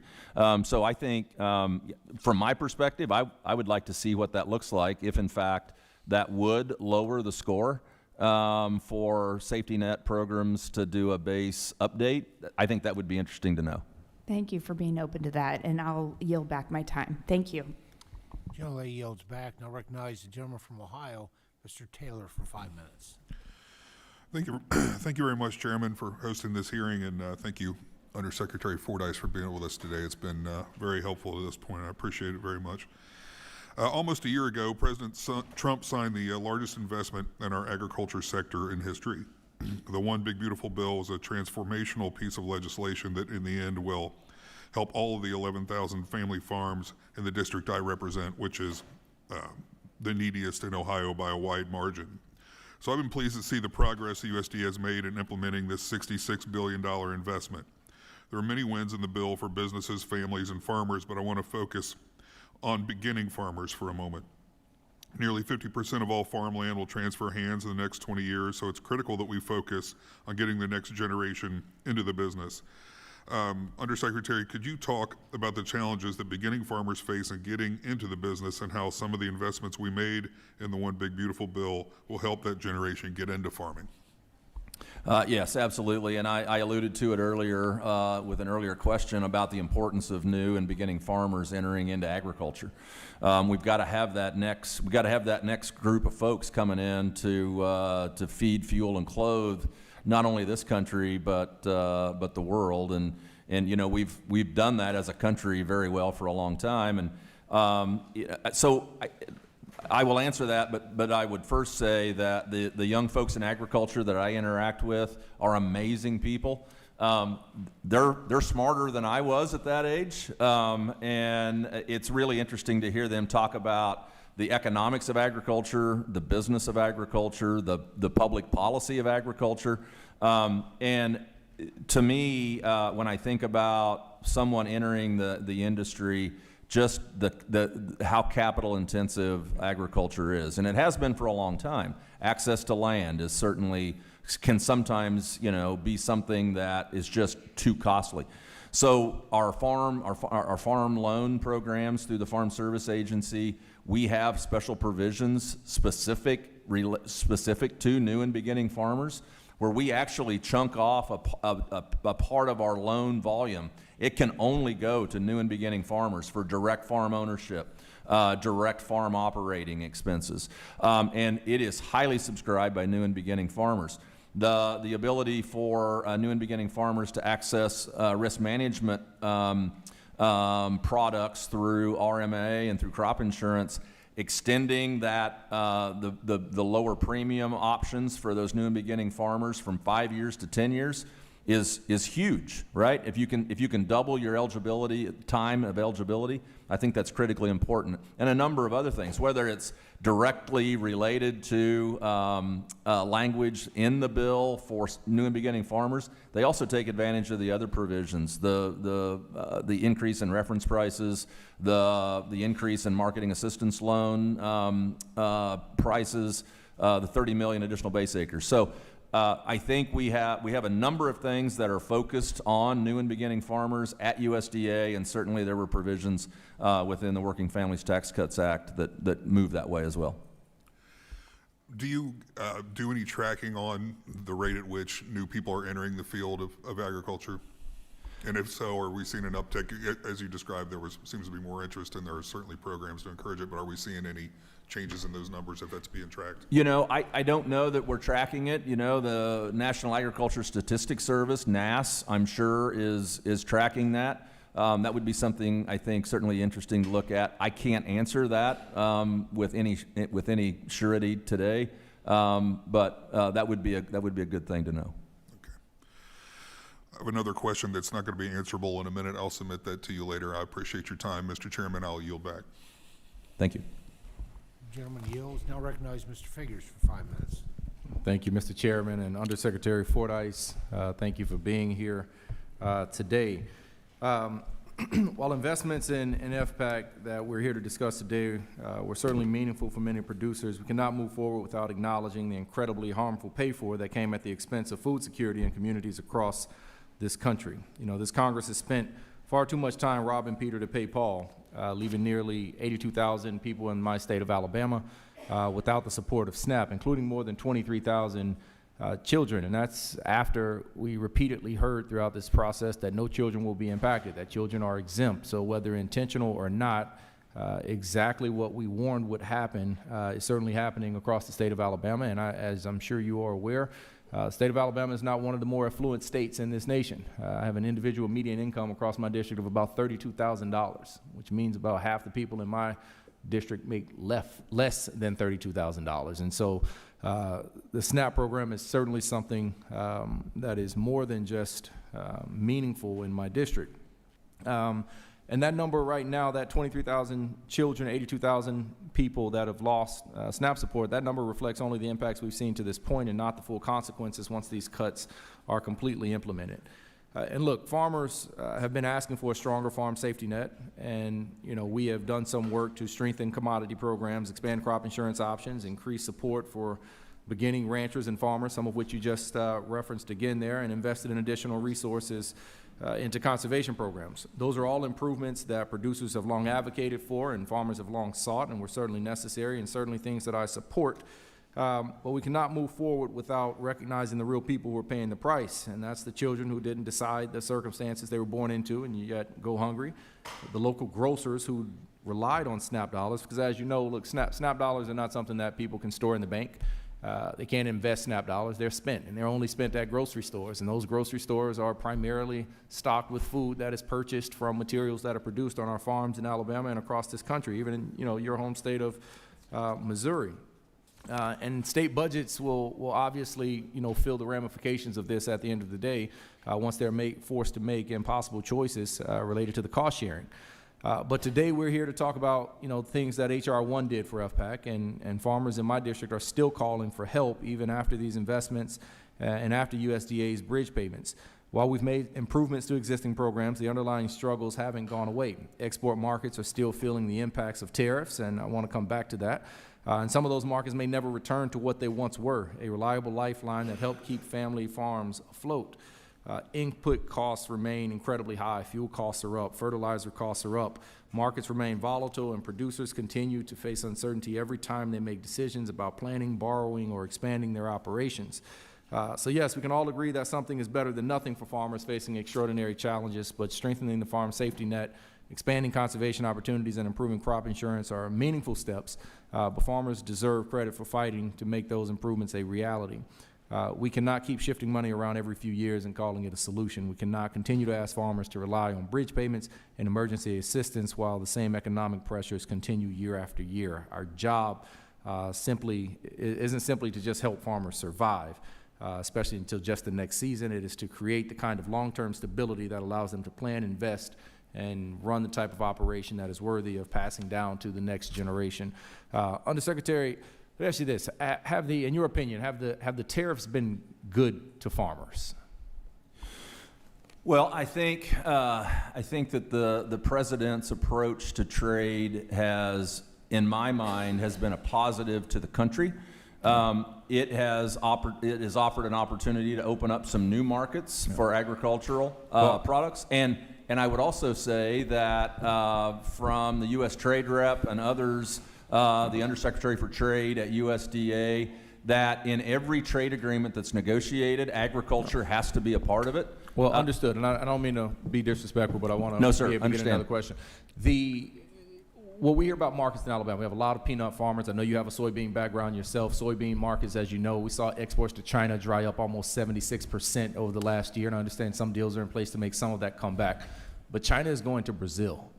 They're standing up markets and making investments in Brazil for not just soybeans, but for peanuts and for other crops as well. So my concern is those markets aren't coming back to Alabama, that they're gone. They're drying up over these tariff policies. So yes, it may have opened up some degree of a market in some respect, but we're losing ground permanently in the state of Alabama, and it's my hope that I can work with your office to take steps and push forward legislation that will actually mitigate that harm as much as we possibly can. Yes, sir, Congressman. Thank you, and I yield back. Gentleman yields back. Now recognize Mr. Messmer for 5 minutes. Thank you. Thank you, Mr. Chairman. Undersecretary Fordyce, you have a lot on your plate at FPAC because of the work that has come out of this committee. So thank you for taking the time to share your testimony this morning. I appreciate the work you're doing to ensure our farmers are supported, especially through implementation of H.R. 1. I want to draw your attention to the Poultry Insurance Pilot Program, which was authorized through H.R. 1. As you know, the pilot would help poultry producers address increased energy costs due to extreme weather events. Undersecretary, does the Risk Management Agency intend to ensure this pilot serves not just broilers and laying hens, but the rest of the poultry industry? Yes, Congressman, that is a good question. We fully understand that there's a 2-year timeline to get that done, so that product needs to be developed by July 4th, 2027. The RMA and the board are currently looking at options that can fit the bill for that product, and we will meet that timeline. Okay, very good. Under H.R. 1, the Federal Crop Insurance Corporation is charged with setting up the pilot program in top producing poultry states. In what states does the corporation plan to conduct this pilot program? And I would hope Indiana might be included, which has over 20 million turkeys raised just last year. So any decisions on that? So I don't know that we've made any final decisions related to that, but certainly Indiana would be under consideration. Thank you. I was pleased to see yesterday's announcement of $310 million invested in the Regional Conservation Partnership Program. My district is home to one of the largest Navy bases, the largest Navy base in the continental U.S., the Navy Surface Warfare Center, Crane. And Crane sits within the Southern Indiana Sentinel Landscape, or SISL, which has been successful in both improving access to USDA conservation programs for private landowners and establishing easement buffers around military installations. In 2023, CISL's key partners applied for RCPP funds for a project within that landscape. While their application was approved in 2023, funding was never allocated. Does NRCS intend to smooth the application process for projects that previously received approval but will now have to resubmit an application? So I don't know what the final decision has been made related to the RCPPs that were partially through the process and then weren't finished. But certainly we'll have a conversation with the chief related to that, and we can get back to you on that. Okay. Any potential for the USDA's One Farmer, One File effort to apply to organizations like the CISL partners? That's possible, yes. Okay, very good. Indiana proudly leads the nation in soil conservation. As a result, demand for technical assistance in the Hoosier State is exceptionally high. Indiana's NRCS staff work incredibly hard to meet producers with conservation plans that fit their needs, but as demand for NRCS programs has grown, Indiana's pool of NRCS technical assistance experts has not. Can you shed some light on how NRCS plans to increase farmer access to credentialed technical service providers as our producers continue to steward their lands? Yes, I think all options are on the table from a technical assistance perspective. Certainly, we provide a good bit of technical assistance that comes directly from NRCS employees. We also have a very robust relationship with partners that also are providing technical assistance. And then the technical assistance provider network is another vehicle that we can invest in and provide technical assistance for farmers. Okay, thank you. That's all my questions. I yield back. Thank you, gentleman. Gentleman yields back. Now recognize gentleman from Virginia, Mr. Vindman, for 5 minutes.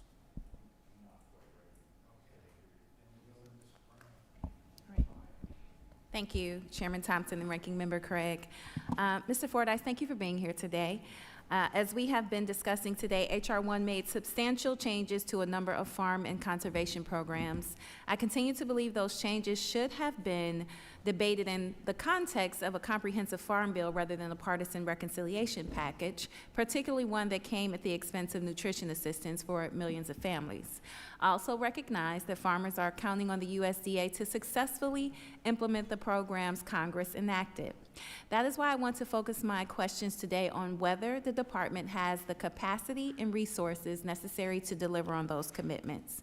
USDA has experienced not only a significant loss of staff across the entire department, but it's also in the middle of a massive reorganization within the farm production and conservation mission area.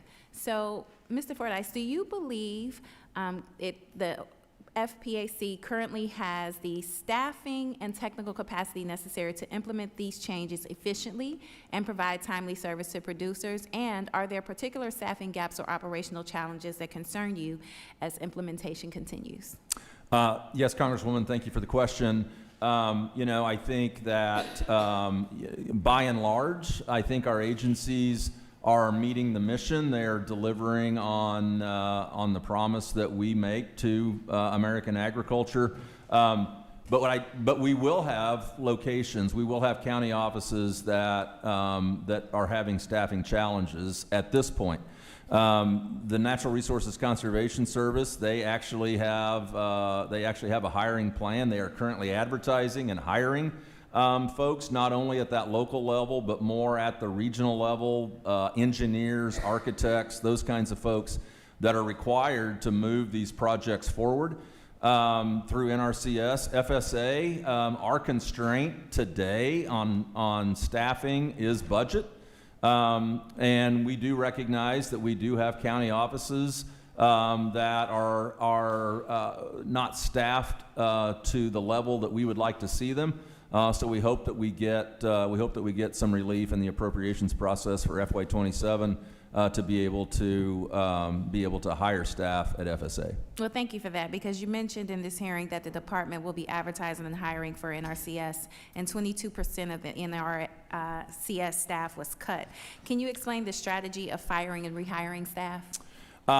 Congresswoman, I think the majority of those folks left through DRP. deferred retirement program. That was a voluntary program that was the choice of the employee, was the best decision for them and their family. And so, you know, if those choices were made by the employee, then we will do our best to hire back folks that can meet the mission. Thank you. I'm also concerned about the capacity and services changes at USDA that they're going to impact not only farmers who participate in these programs, but also USDA's ability to ensure that underserved producers, particularly beginning farmers, smaller operations, and producers who have not had long-standing relationship with USDA offices will continue to be left behind. So can you share with us how you are ensuring your implementation efforts reach a broad range of producers that that the benefits of these program changes are accessible in operations of all sizes and backgrounds? Yes, Congresswoman, I am actually pretty happy with our outreach program at FSA, and it's really at all levels. Whether it's the state executive director at the state FSA, the outreach coordinators within those states, young, new and beginning farmer coordinators. There are a number of outreach meetings. Certainly, a good relationship with local media, local newspapers, local radio stations that they engage with on a very regular basis. I've heard clips and I've seen some of the work that the outreach teams do across the country. Can we do more? I think we can always do more. And it would be my desire to do more. Our programs are open to everyone of any size, small, medium, large farmers, and we want to make sure that everyone is aware of the programs that are available in our mission area. Thank you. I just want to take a moment to acknowledge that the policies we are discussing here today took place outside of a farm bill where they should have been considered, and at the expense of the largest cut to SNAP in our nation's history. For decades, the Farm Bill Coalition has been built on a simple understanding. Farmers need a strong safety net, and families, including those who have fallen on hard times, deserve access to food. Those priorities were never in competition with one another.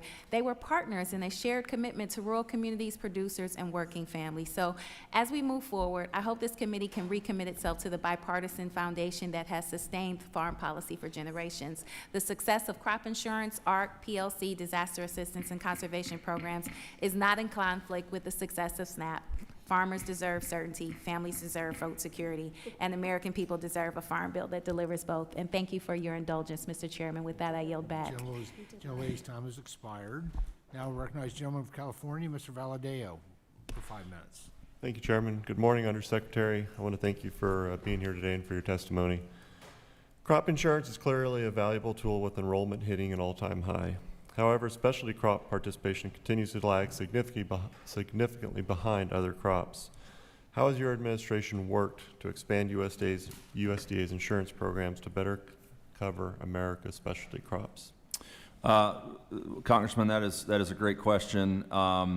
And let me say first that Administrator Swanson, when she became the administrator of the Risk Management Agency, very soon after she started, conducted a series of specialty crop roundtables. And those roundtables, the participants were specialty crop farmers, crop insurance agents that serve regions of the country that support specialty crop farmers, to learn more about what is the gap, where are we not meeting the needs of specialty crop farmers. You know, the federal crop insurance system has been around for 30 years. They had their birthday a couple of months ago, and certainly for most of that time, it's been in support of what we would refer to as Title I crops. And so there is a learning curve, and I fully admit that there's a learning curve, but there's certainly a desire to understand more about where is the gap, what are we not doing, what can we be doing to better support specialty crop farmers. And I would also say that in some cases, the administrator has expanded coverage. So if we did, for example, have a product for, I don't know, I'll say apples as just an example, but we maybe only made that available in certain counties. We've expanded those coverage areas, but we still have work to do, and I'll be the first to admit that we still have work to do in providing effective risk management tools for specialty crop farmers. I don't know if there was an answer in that, but it is one that has a lot of concern in a district like mine. And I think there's like 15% of specialty crops that are covered, so it's really far behind, and it is something we need to keep working on. Whole farm revenue protection has been the catch-all for diverse farms with multiple commodities. It is also one of the risk management agency's best tools to cover these specialized operations. Unfortunately, it remains underused due to extensive paperwork requirements and a lack of available policies from insurers. What more can FSA and RMA do to encourage insurers to offer whole farm policies? That's another good question. I think that whole farm certainly is an option, but you are correct. It does require a lot of management from the producer, but also from the agency. Just the whole farm policy application. And I know that RMA, they're looking at ways to hopefully streamline that, make that more amenable to folks that want to choose, or maybe that's the only option for them is the whole farm coverage. All right. With concerns about the New World screwworm growing in the southern U.S., what programs does FSA or RMA have or plan to offer to provide dairy or beef operations protection against this new threat? So NRCS have a number, and I can't give you the exact number of conservation practice standards that would go toward helping producers either from an observation and a monitoring standpoint, brush management, some forage management kind of programs to hopefully reduce the likely positive habitat for New World screwworm.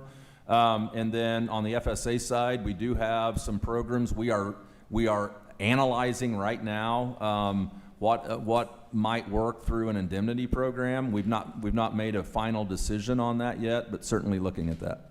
All right, thank you. And then FSA, right now, American farmers are experiencing high operational expenses that threaten their bottom line. For many, sale prices remain stagnant, while input costs like fuel, fertilizer, and seeds continue to increase. How are rising input costs and tighter farm margins affecting demand for FSA loan programs? What are you hearing from producers seeking credit? I think that FSA loan programs are always going to be an option for folks. We have seen maybe a slight tick up in the subscription rate of FSA farm loans, whether that's direct loans or guaranteed loans. I had an opportunity to visit with American Bankers Association some weeks ago, and they very much value the partnership that we provide with them through commercial lending. All right, thank you. I yield back. Gentleman's time has expired. Now recognize Mr. Venman for 5 minutes. Thank you, Chairman. So this spring, thank you for coming here, Mr. Fordyce. This spring, Virginia was impacted by a devastating frost and freeze event that impacted orchards, vineyards, and crops across the Commonwealth. A month ago, on May 27th, Virginia submitted a request to USDA Secretary Rollins for a secretarial designation of a disaster for frost and freeze damage in the Commonwealth. I raised this issue directly with the Secretary when she testified before this committee, and she promised to review Virginia's request as quickly as possible. We're still waiting for that approval request from the Secretary's office almost a month later. Mr. Fordyce, as the only Virginian on this committee, the Commonwealth's farmers can't wait much longer for this critical support. Now, there's a lot of rhetoric of support for farmers, farmers first, but I just want to make sure the actions are consistent with that rhetoric. Can you provide an update on the status of that approval? Yes, Congressman, I can. FSA is finalizing that disaster designation. There are 15 counties in Virginia that are included in that disaster designation, and that Virginia will be receiving that disaster declaration this week. Thank you. That's wonderful news. With the let's see.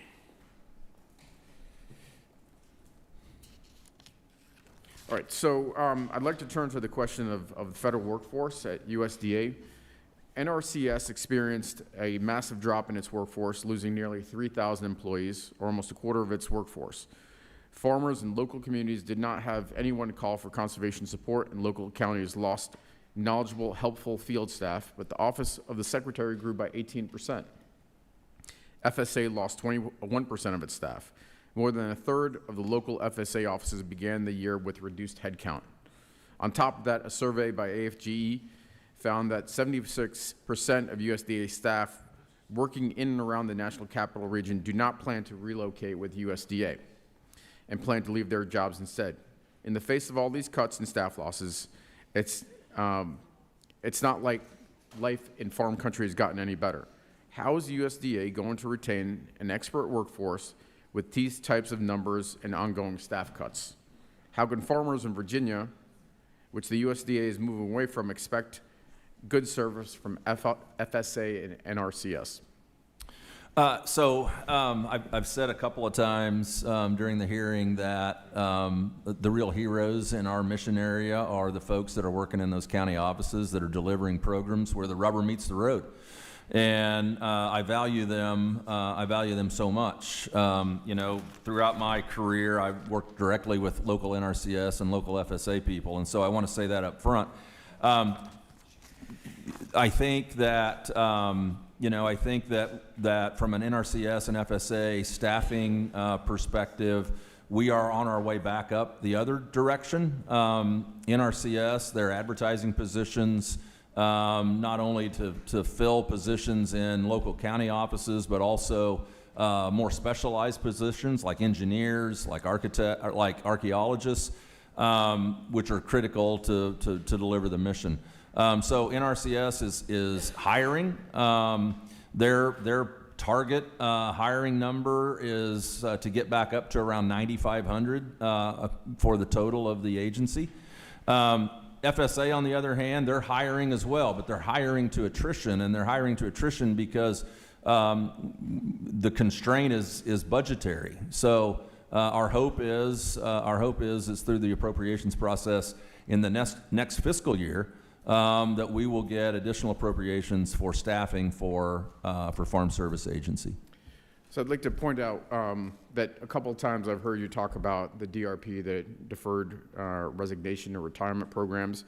These are government administered programs that the government has announced incentives in order to get people to leave. And so you talk about people leaving for their own, it fit their lifestyle, they want to leave. That was an opportunity provided by the government, and now we're in a position from digging out of that hole in order to build up staffing, make sure we can support our farmers. So it's not, it's voluntary to the extent that it was offered as an incentive, and it's not that it just happened. It was an act of nature. People decided to leave. So that is just not consistent with the needs of farmers and what farmers are facing. And I hope in the future as we go forward that we're a little bit more diligent, deliberate in how we plan for staff and make sure we retain that experience and that expertise that our farmers rely on. Thank you. Thank you. Gentleman yields back. Dr. Baird is recognized for 5 minutes. Thank you, Mr. Chairman and Ranking Member, and Mr. Undersecretary, we really appreciate you being here. You mentioned in your introduction about food security as national security, and I think that's a philosophy that we have around here, and it demonstrates how important meetings like this are, where we're providing the safety net for producers and farmers and ranchers, as well as a way to manage risk management. So having said that, my first question deals with the CRP program, one of which is the Grassland Reserve. And I would just appreciate your comments and thoughts about how we might use that Grassland Reserve, because different than some of them we've had, in that you're able to continue production and yet use the conservation programs to save our soil. So I'll be interested in your thoughts about that.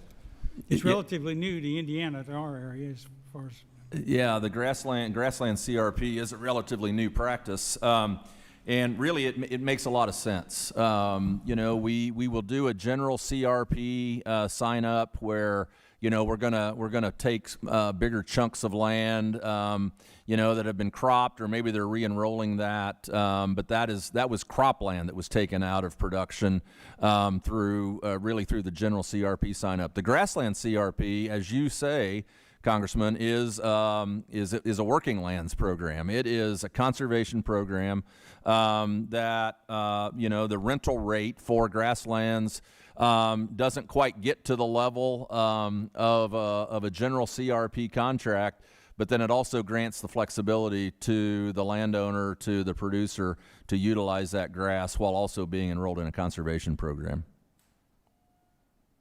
I can see how the significance of that in the western states, but in Indiana, we still have a lot of cow-calf operations in parts of the state, and so all of that would be applicable. In another area, I offered a bill called the TSP, or Technical Service Providers, where we can certify those people working for some of the agribusinesses and so on. And we have a lot of technology and capability there, so I would just be interested if you think, and I realize that really works with the NRCS, but I was wondering if that doesn't take a load, some of the load off of USDA and the FSA offices by having those kind of people that understand the programs, and yet we can certify them. So I just be interested to make sure that is something feasible, or how you feel about it. Yes, absolutely. And I think, from a technical service provider standpoint, technical assistance is valuable, whether that comes from NRCS employees, whether that comes from one of our recognized partners that we partner with, soil and water conservation districts, some of the other organizations, Ducks Unlimited and others. The services that they provide from a technical assistance standpoint is critically important. But I think that certainly there is merit in what you propose, because not only are those folks, working in agriculture, they can also be ambassadors for the programs as well. Not only providing technical assistance, but understanding the programs and making sure that the folks that they work with understand what they are and how they can participate. I think that's a basic point that I was interested in. They understand the program, and so that really makes an asset that they can contribute, because they do understand. And then when you look at some of the CRP programs, it does take some analysis and some effort to try to make sure which one best fits your situation. And so I think the more eyes, the legitimate eyes that you have on that, the better you utilize the programs. So I guess my last question kind of ties that all together.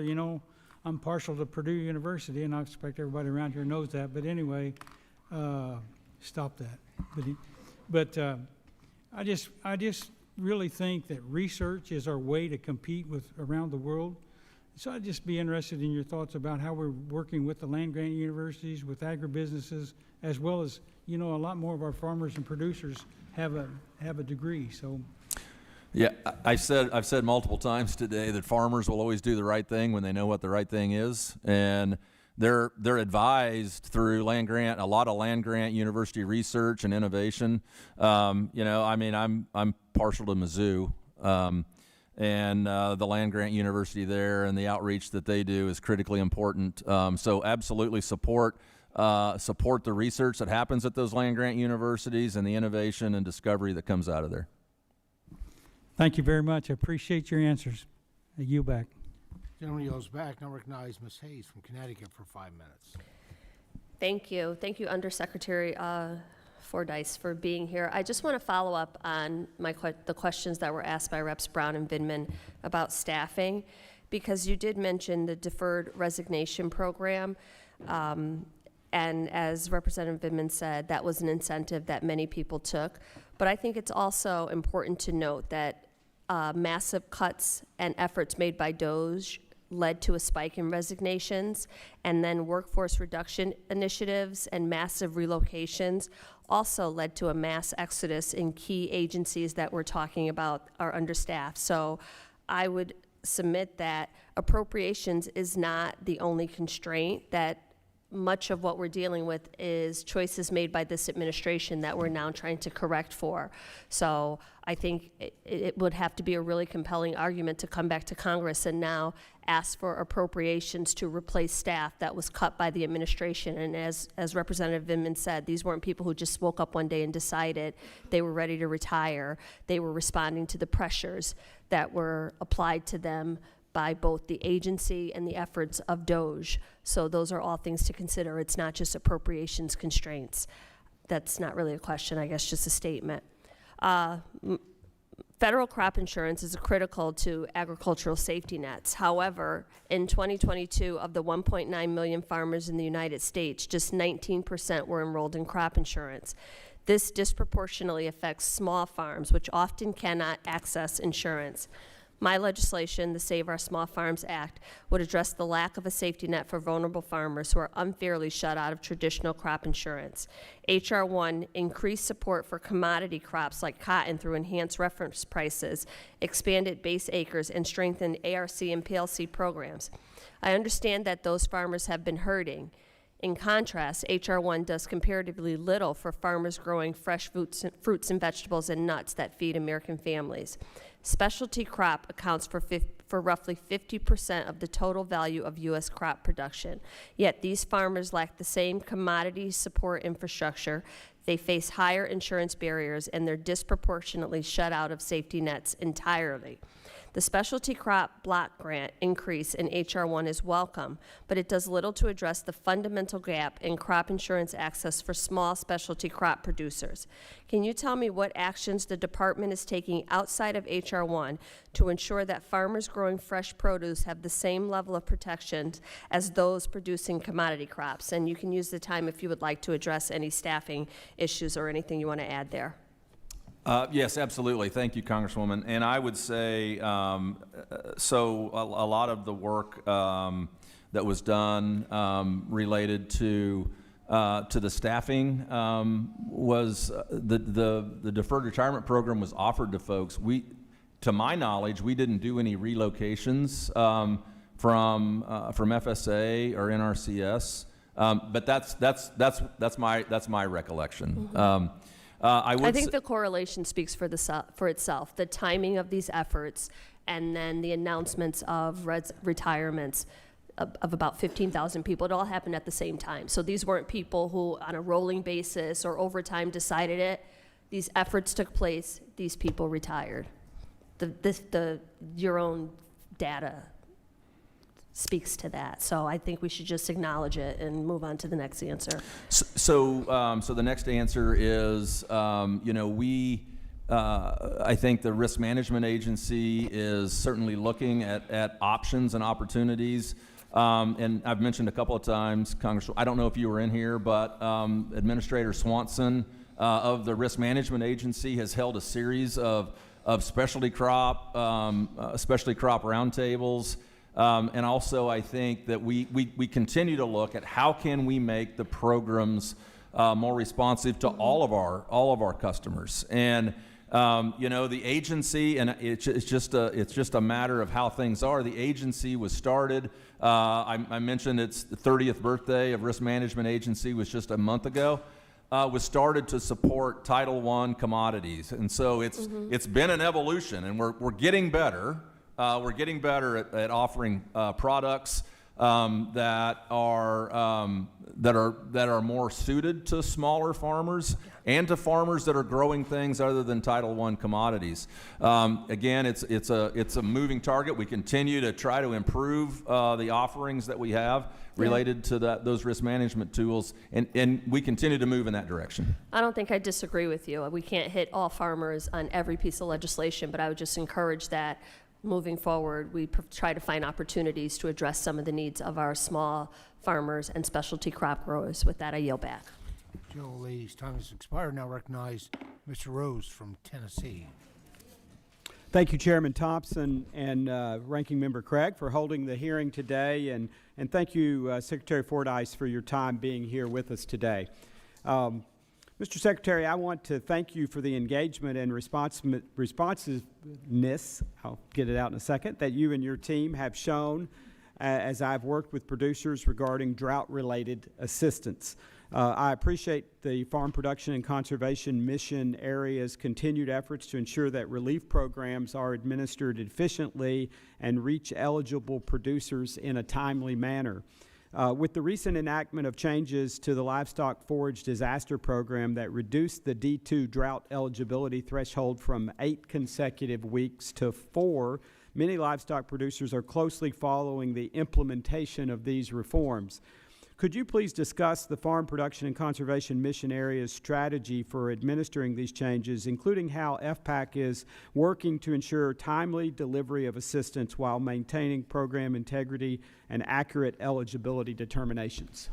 Yes, absolutely. And I think the changes made to the standing disaster programs and the implementation of those programs is critically important.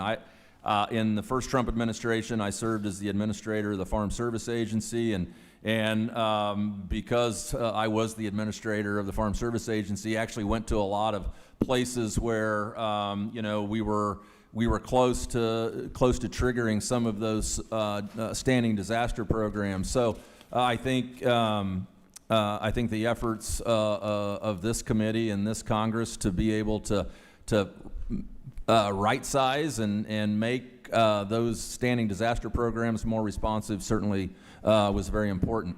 You talked about eligibility. I think whenever we look at opportunities that we have, any kind of a discretionary decision to make, we're going to err on the side of farmers and the eligibility and open that eligibility up to as many folks as we can.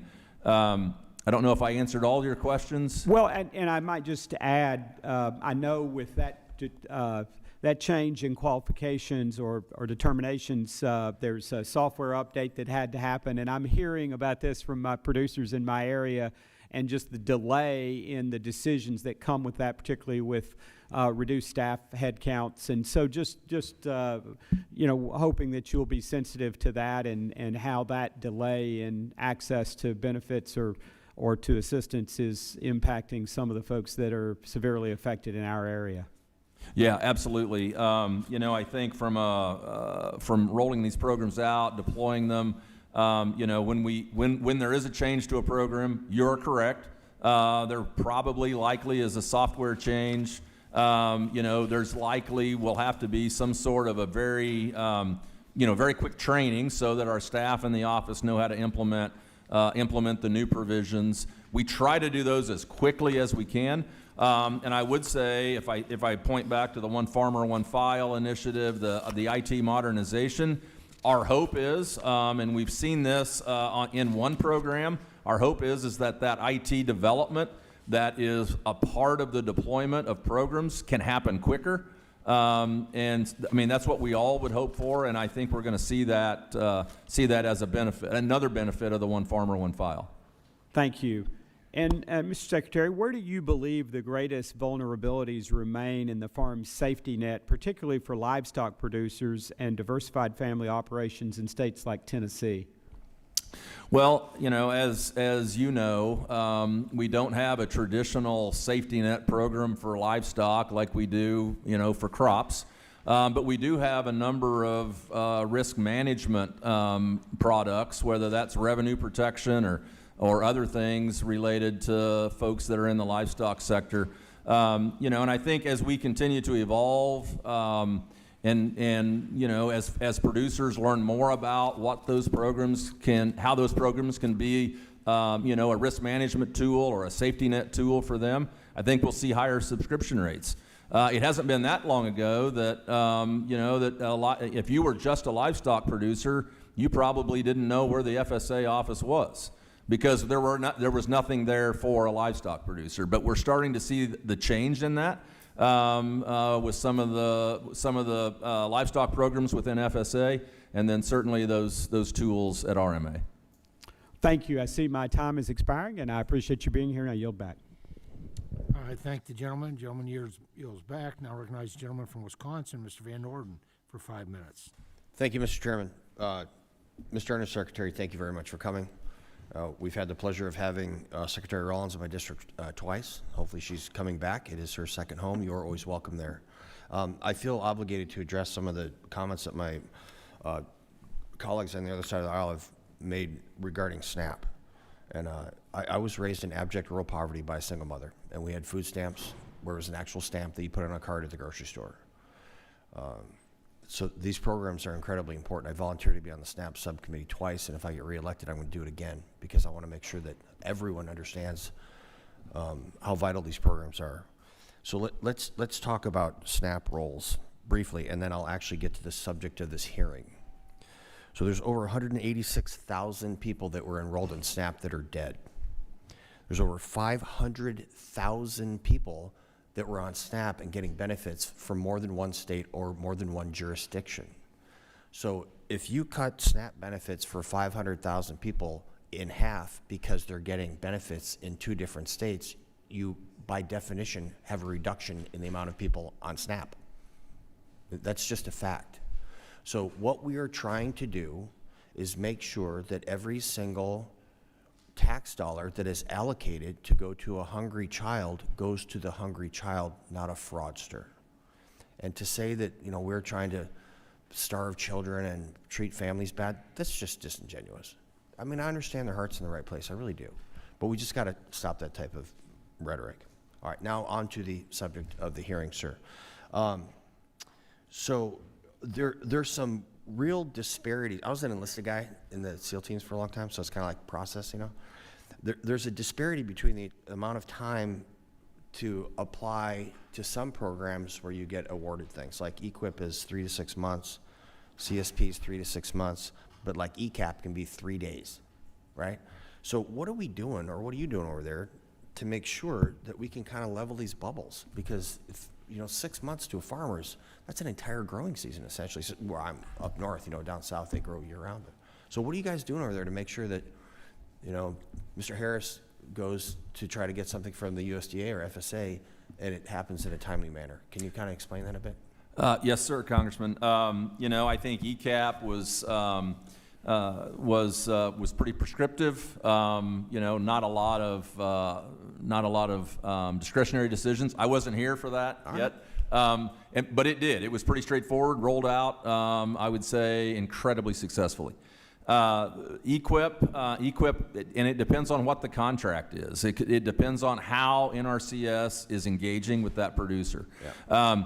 We certainly have an opportunity to shorten that time. Okay. And I believe we have a new chief at NRCS, Colton Buckley. Colton is laser focused on looking at process times, anything that could be slowing down these contracts and the deployment of these contracts. In some cases, there may be design work that has to happen as part of the EQIP project. So, not an excuse. It needs to be faster, and I think we're certainly looking at that. Okay. Tell Colton to call Kelly Loeffler. So Kelly has been able to get $200 billion in fraud recouped from the federal government, and she's also pushed out $45 billion worth of actual loans to businesses. That's the highest amount of money that has gone from the SBA in its 72-year history. So they're doing both things, and I'm not saying that to be disrespectful. I'm saying, you know, where I come from, you go to somebody that's doing something right, and we call it, that's what right looks like. I'd strongly encourage you to speak to her team because she's just killing it over there, as is Brooke. We're very proud of her. So I don't have anything else for you other than the fact that I'm very happy that you're working for the American farmer, and I wish you the very best, sir. I yield. Thank you. Gentleman yields. Now recognized gentleman from California, Mr. Carvajal, for 5 minutes. Thank you, Mr. Chair. Undersecretary Fordyce, welcome. I represent the Central Coast of California, where specialty crops make up the majority of agriculture grown in the area. Many farmers across the country, including in my district, are currently dealing with a multitude of challenges. Labor costs continue to rise. Growers are navigating uncertainty in export markets due to this administration's trade wars, as well as increasing droughts, floods, heat waves, and wildfires are creating production risks. At the same time, many specialty crop producers do not have access to the same farm safety net programs available to producers of major commodity crops, and instead must rely on more heavily on conservation programs, crop insurance, and disaster assistance to manage risk and remain competitive. And while H.R. 1 included some notable investments in farm conservation and disaster assistance programs under your mission area, this came at a cost of cutting SNAP funding that millions of Americans depend on. Unlike some of my colleagues who supported H.R. 1, I do not believe these priorities are mutually exclusive. We should not have to choose between supporting our farmers and supporting families struggling with food insecurity. We can and should make robust investments in both. Even with H.R. 1 only making investments to programs for growers, farm groups have made it clear this funding won't be enough and they will need additional farm aid given the unprecedented economic challenges they are currently facing. Nevertheless, the USDA moves forward with implementing H.R. 1. It is critical that these investments are delivered in a way that benefits all sectors of agriculture, including specialty crop producers. Can you provide examples of how USDA is ensuring that H.R. 1's investments in farm safety net, disaster, and conservation programs are reaching specialty crop growers in a meaningful way, particularly in California? Yes, Congressman, thank you for that. From an NRCS standpoint, 168 different conservation practice standards available. Those 168 conservation practice standards are available in California. That's a little bit of a change that we've made. Some states, in some cases, we're not offering all of those options. That has been a change that we have made and made those available in every state. From a safety net standpoint, certainly, the provisions within the Working Families Tax Cuts Act, we are well on our way to getting those administered, and certainly California farmers can take advantage of those. On the risk management side, we've had a few conversations about specialty crop farmers and the risk management tools available to them. The Administrator Swanson at the Risk Management Agency has conducted a series of specialty crop roundtables, and in those roundtables were farmers, also crop insurance agents that serve those areas and serve those farmers to better understand where the gaps are and where we're not meeting the needs of those specialty crop farmers. It's going to take a little bit. The development of a new product through Risk Management Agency, there is a process and it takes a bit. But certainly we are looking at all the opportunities to be able to serve all farmers and support them in the way that they need to be supported. Thank you. Undersecretary, USDA indicated that the reorganization of the Farm Production and Conservation Mission Area will support the continued growth and effectiveness of the federal crop insurance program. Many specialty crop producers suffer from gaps, as you mentioned, in available insurance products and coverage levels. How will these organizational changes impact crop insurance accessibility and effectiveness for specialty crops grown in California and in my district?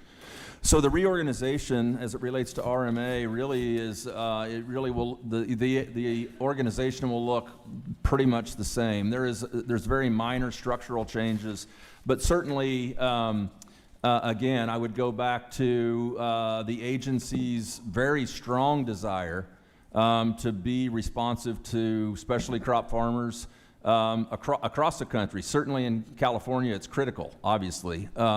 But continue to look for options and look for ways to be supportive of specialty crop farmers. Thank you. I'm running out of time, but I think there's some funding limitations with EQIP and the CSP program that need certainly your attention. But with that, I have limited time. I'll submit this question for the record. I yield back, Mr. Chairman. Thank you.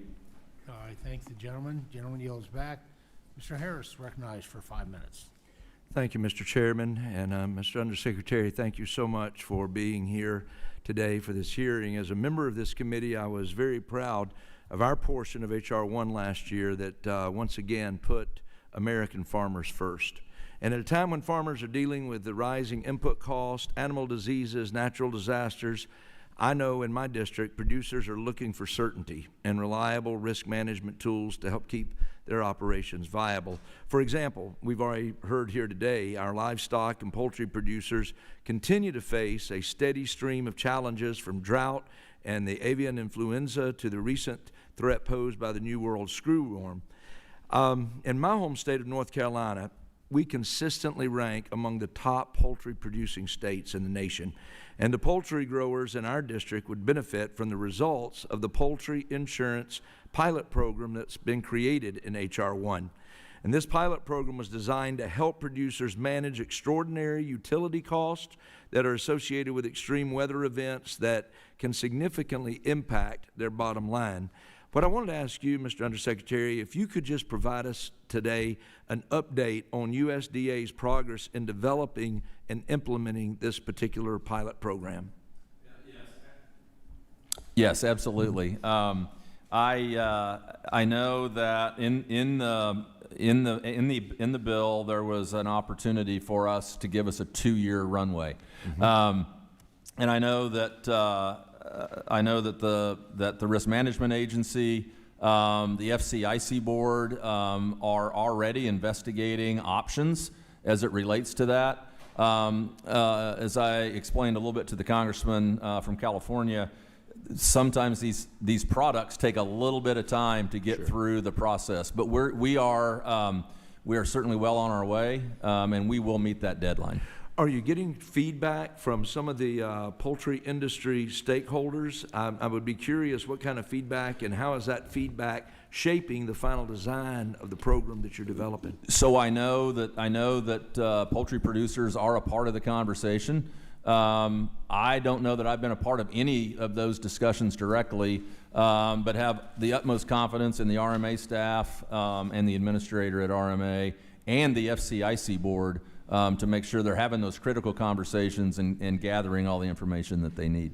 Okay. And as the USDA evaluates the pilot program over its initial 2-year period, are there any particular metrics that you could speak to that would be used to determine its success and effectiveness going forward? So I think, when we look at other products, I think we will apply the same standards. One, that it is effective and meaningful to poultry producers. I think that's number one.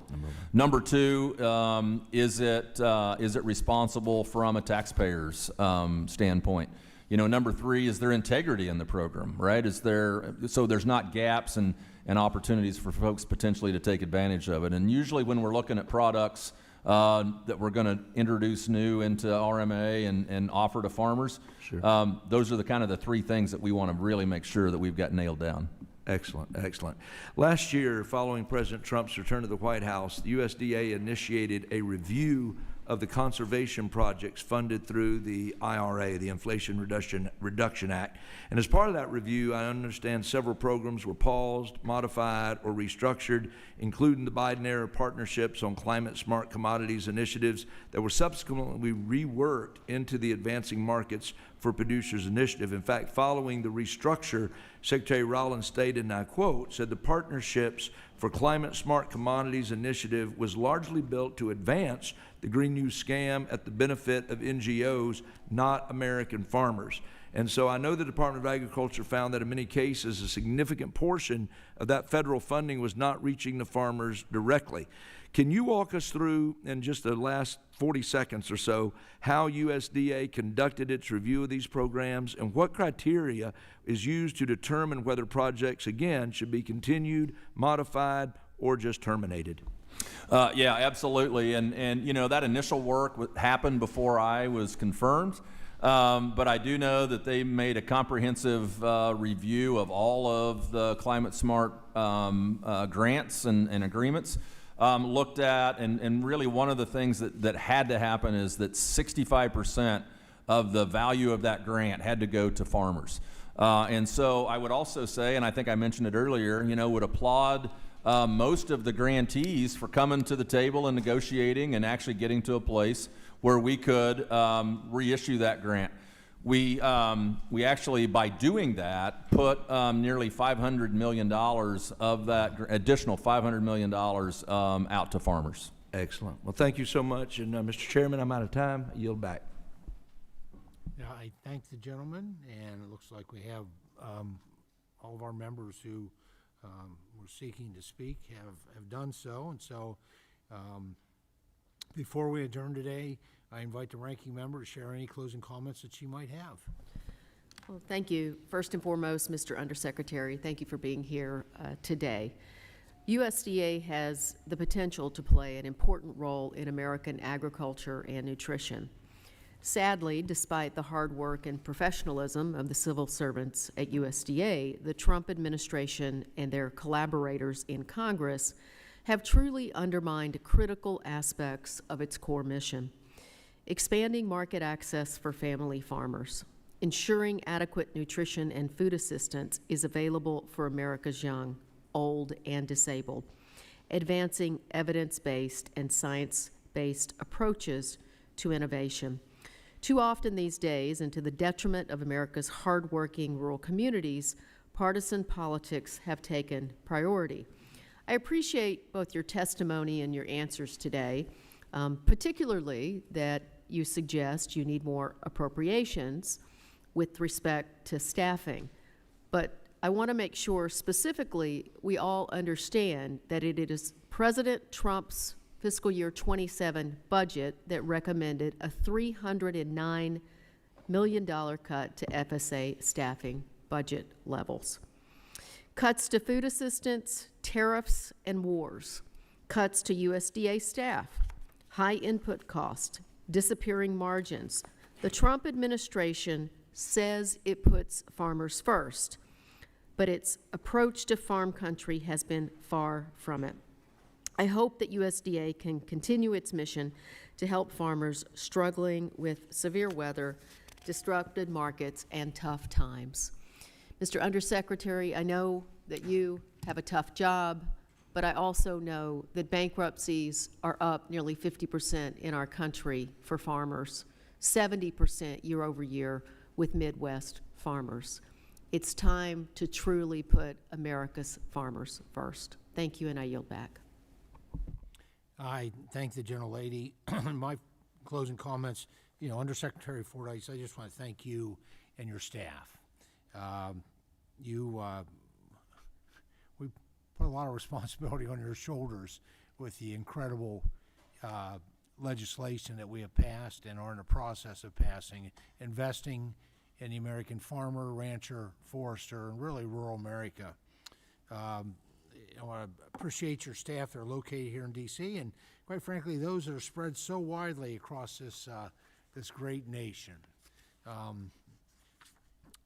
think USDA is obviously at its best as an agency because of how it's out there in those communities.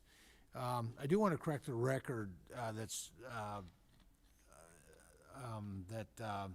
about cuts to EQIP. I think it's important for folks to understand, and this is something I've heard previously, and I think it's important, facts, the truth matters. There was a charge out there, the Farm Food and National Security Act 2026, cut the EQIP, the Environmental Quality Incentives Program. We all know how important that program is, probably one of the more popular ones or in terms of utilization. It's actually the complete opposite of a cut. The Farm Food and National Security Act of 2026 is now sitting in the capable hands of Senator John Boozman as chairman of the Senate Ag Committee. EQIP gets a 54% increase in baseline funding. This is possible because Republicans in Congress made the single largest long-term investment in EQIP in the history of the program through the Working Families Tax Cuts, H.R. 1, this summer. Now, the budget scoring for the conservation title, and I want to address that because I think that's where it created the confusion. I get that part. So where is the money going? The CBO analysis of the Farm Bill proves that no money is leaving the conservation title. H.R. 1 allowed Republicans in Congress to capture billions in expiring conservation dollars, and those dollars would have gone away. They would have been spent. Whether they've been spent well or not, that's beside the point. They would have been gone. And what we were able to do is reallocate those funds into the permanent baseline of the existing program. So they'll be here well into the future, every farm bill in the future that this committee takes on for decades. However, the rules governing the process of reconciliation didn't allow Congress to fund new programs or make important policy changes to existing programs. That's outside the scope of budget reconciliation. That's not the House's fault. Actually, the Senate defines those roles. This created the need to allocate money to EQIP and HR 1 as a temporary placeholder. With the reallocation of a smaller percentage of the historic increase in EQIP funding, the Farm, Food, and National Security Act was able to do a number of things. It was able to create the Forest Conservation Easement Program, FSEP, to protect and restore private working forest lands. We were able to allocate additional funding for the feral swine eradication program. We were able to fund the Transition Incentive Program in CRP, which was a priority of my colleagues that I'm proud to work with on the Democratic side within this committee. Also really want to do just a real brief clarification on SNAP. I heard about a lot of kids that were taken off of SNAP. And this is why we need to bring the governors or the people responsible for administering SNAP from these states in here, if that is occurring. Because if the parent chooses not to engage in, let's say everybody's SNAP eligible for 3 months. And, you know, if they, to continue on, you know, if they're eligible financially for SNAP, and the criterion are clear out there, age 18 to 64, they're able-bodied, that type of thing. They don't have children at home that they're caring for younger than age 14. If they're unwilling to engage in an average of 80 hours a month in either work, volunteering, or, quite frankly, my favorite, as somebody who loves career and technical education, some type of career and technical education or SNAP employment, then yes, that parent will come off of SNAP. That's a choice that they make. The children do not. The family will still get a SNAP benefit even if it's just for the children. So the children are not. So if there's something happening in these blue states I'm hearing about, you know, I think that's all the more reason we need to have probably the governor, who's responsible for everything in these states, come before this committee and explain how they're administering the SNAP program, because what they're doing, as far as I can tell, is breaking the rules, the regulations, and perhaps the law.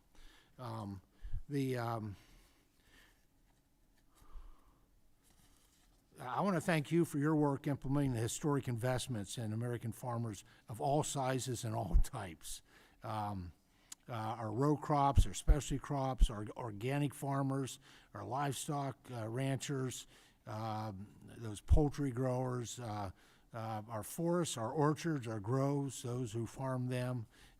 Like I said, we gave you a pretty heavy workload here, but I got complete confidence in you and your team. And you and your teams, and you in particular, Undersecretary, to let me know if there's additional assistance that is needed, because this implementation of what we have passed is really important. ARC and PLC enhancements, boosted premium support across all levels of crop insurance coverage, first-time opportunities for specialty crops. The fruits and vegetable folks are so excited about this. They're so appreciative. Improvements to the dairy margin coverage. And I guess one last thing I'll just mention again, a little partial to, because it was my piece of legislation, but this committee unanimously passed it several years ago, and it's been way too long for it to be implemented, and that's the Sustains Act, where we bring in those public-private partnerships, those folks, corporations, whomever it might be, that want to invest in conservation, because all that money comes in for conservation. So this is going to be on top of the icing on top of the historic investments that we've done on conservation. So thank you to you and your staff. Under the rules of the committee, the record of today's hearing will remain open for 10 calendar days to receive additional material and supplementary written responses from the witnesses to any question posed by a member. This hearing of the Committee on Agriculture is adjourned.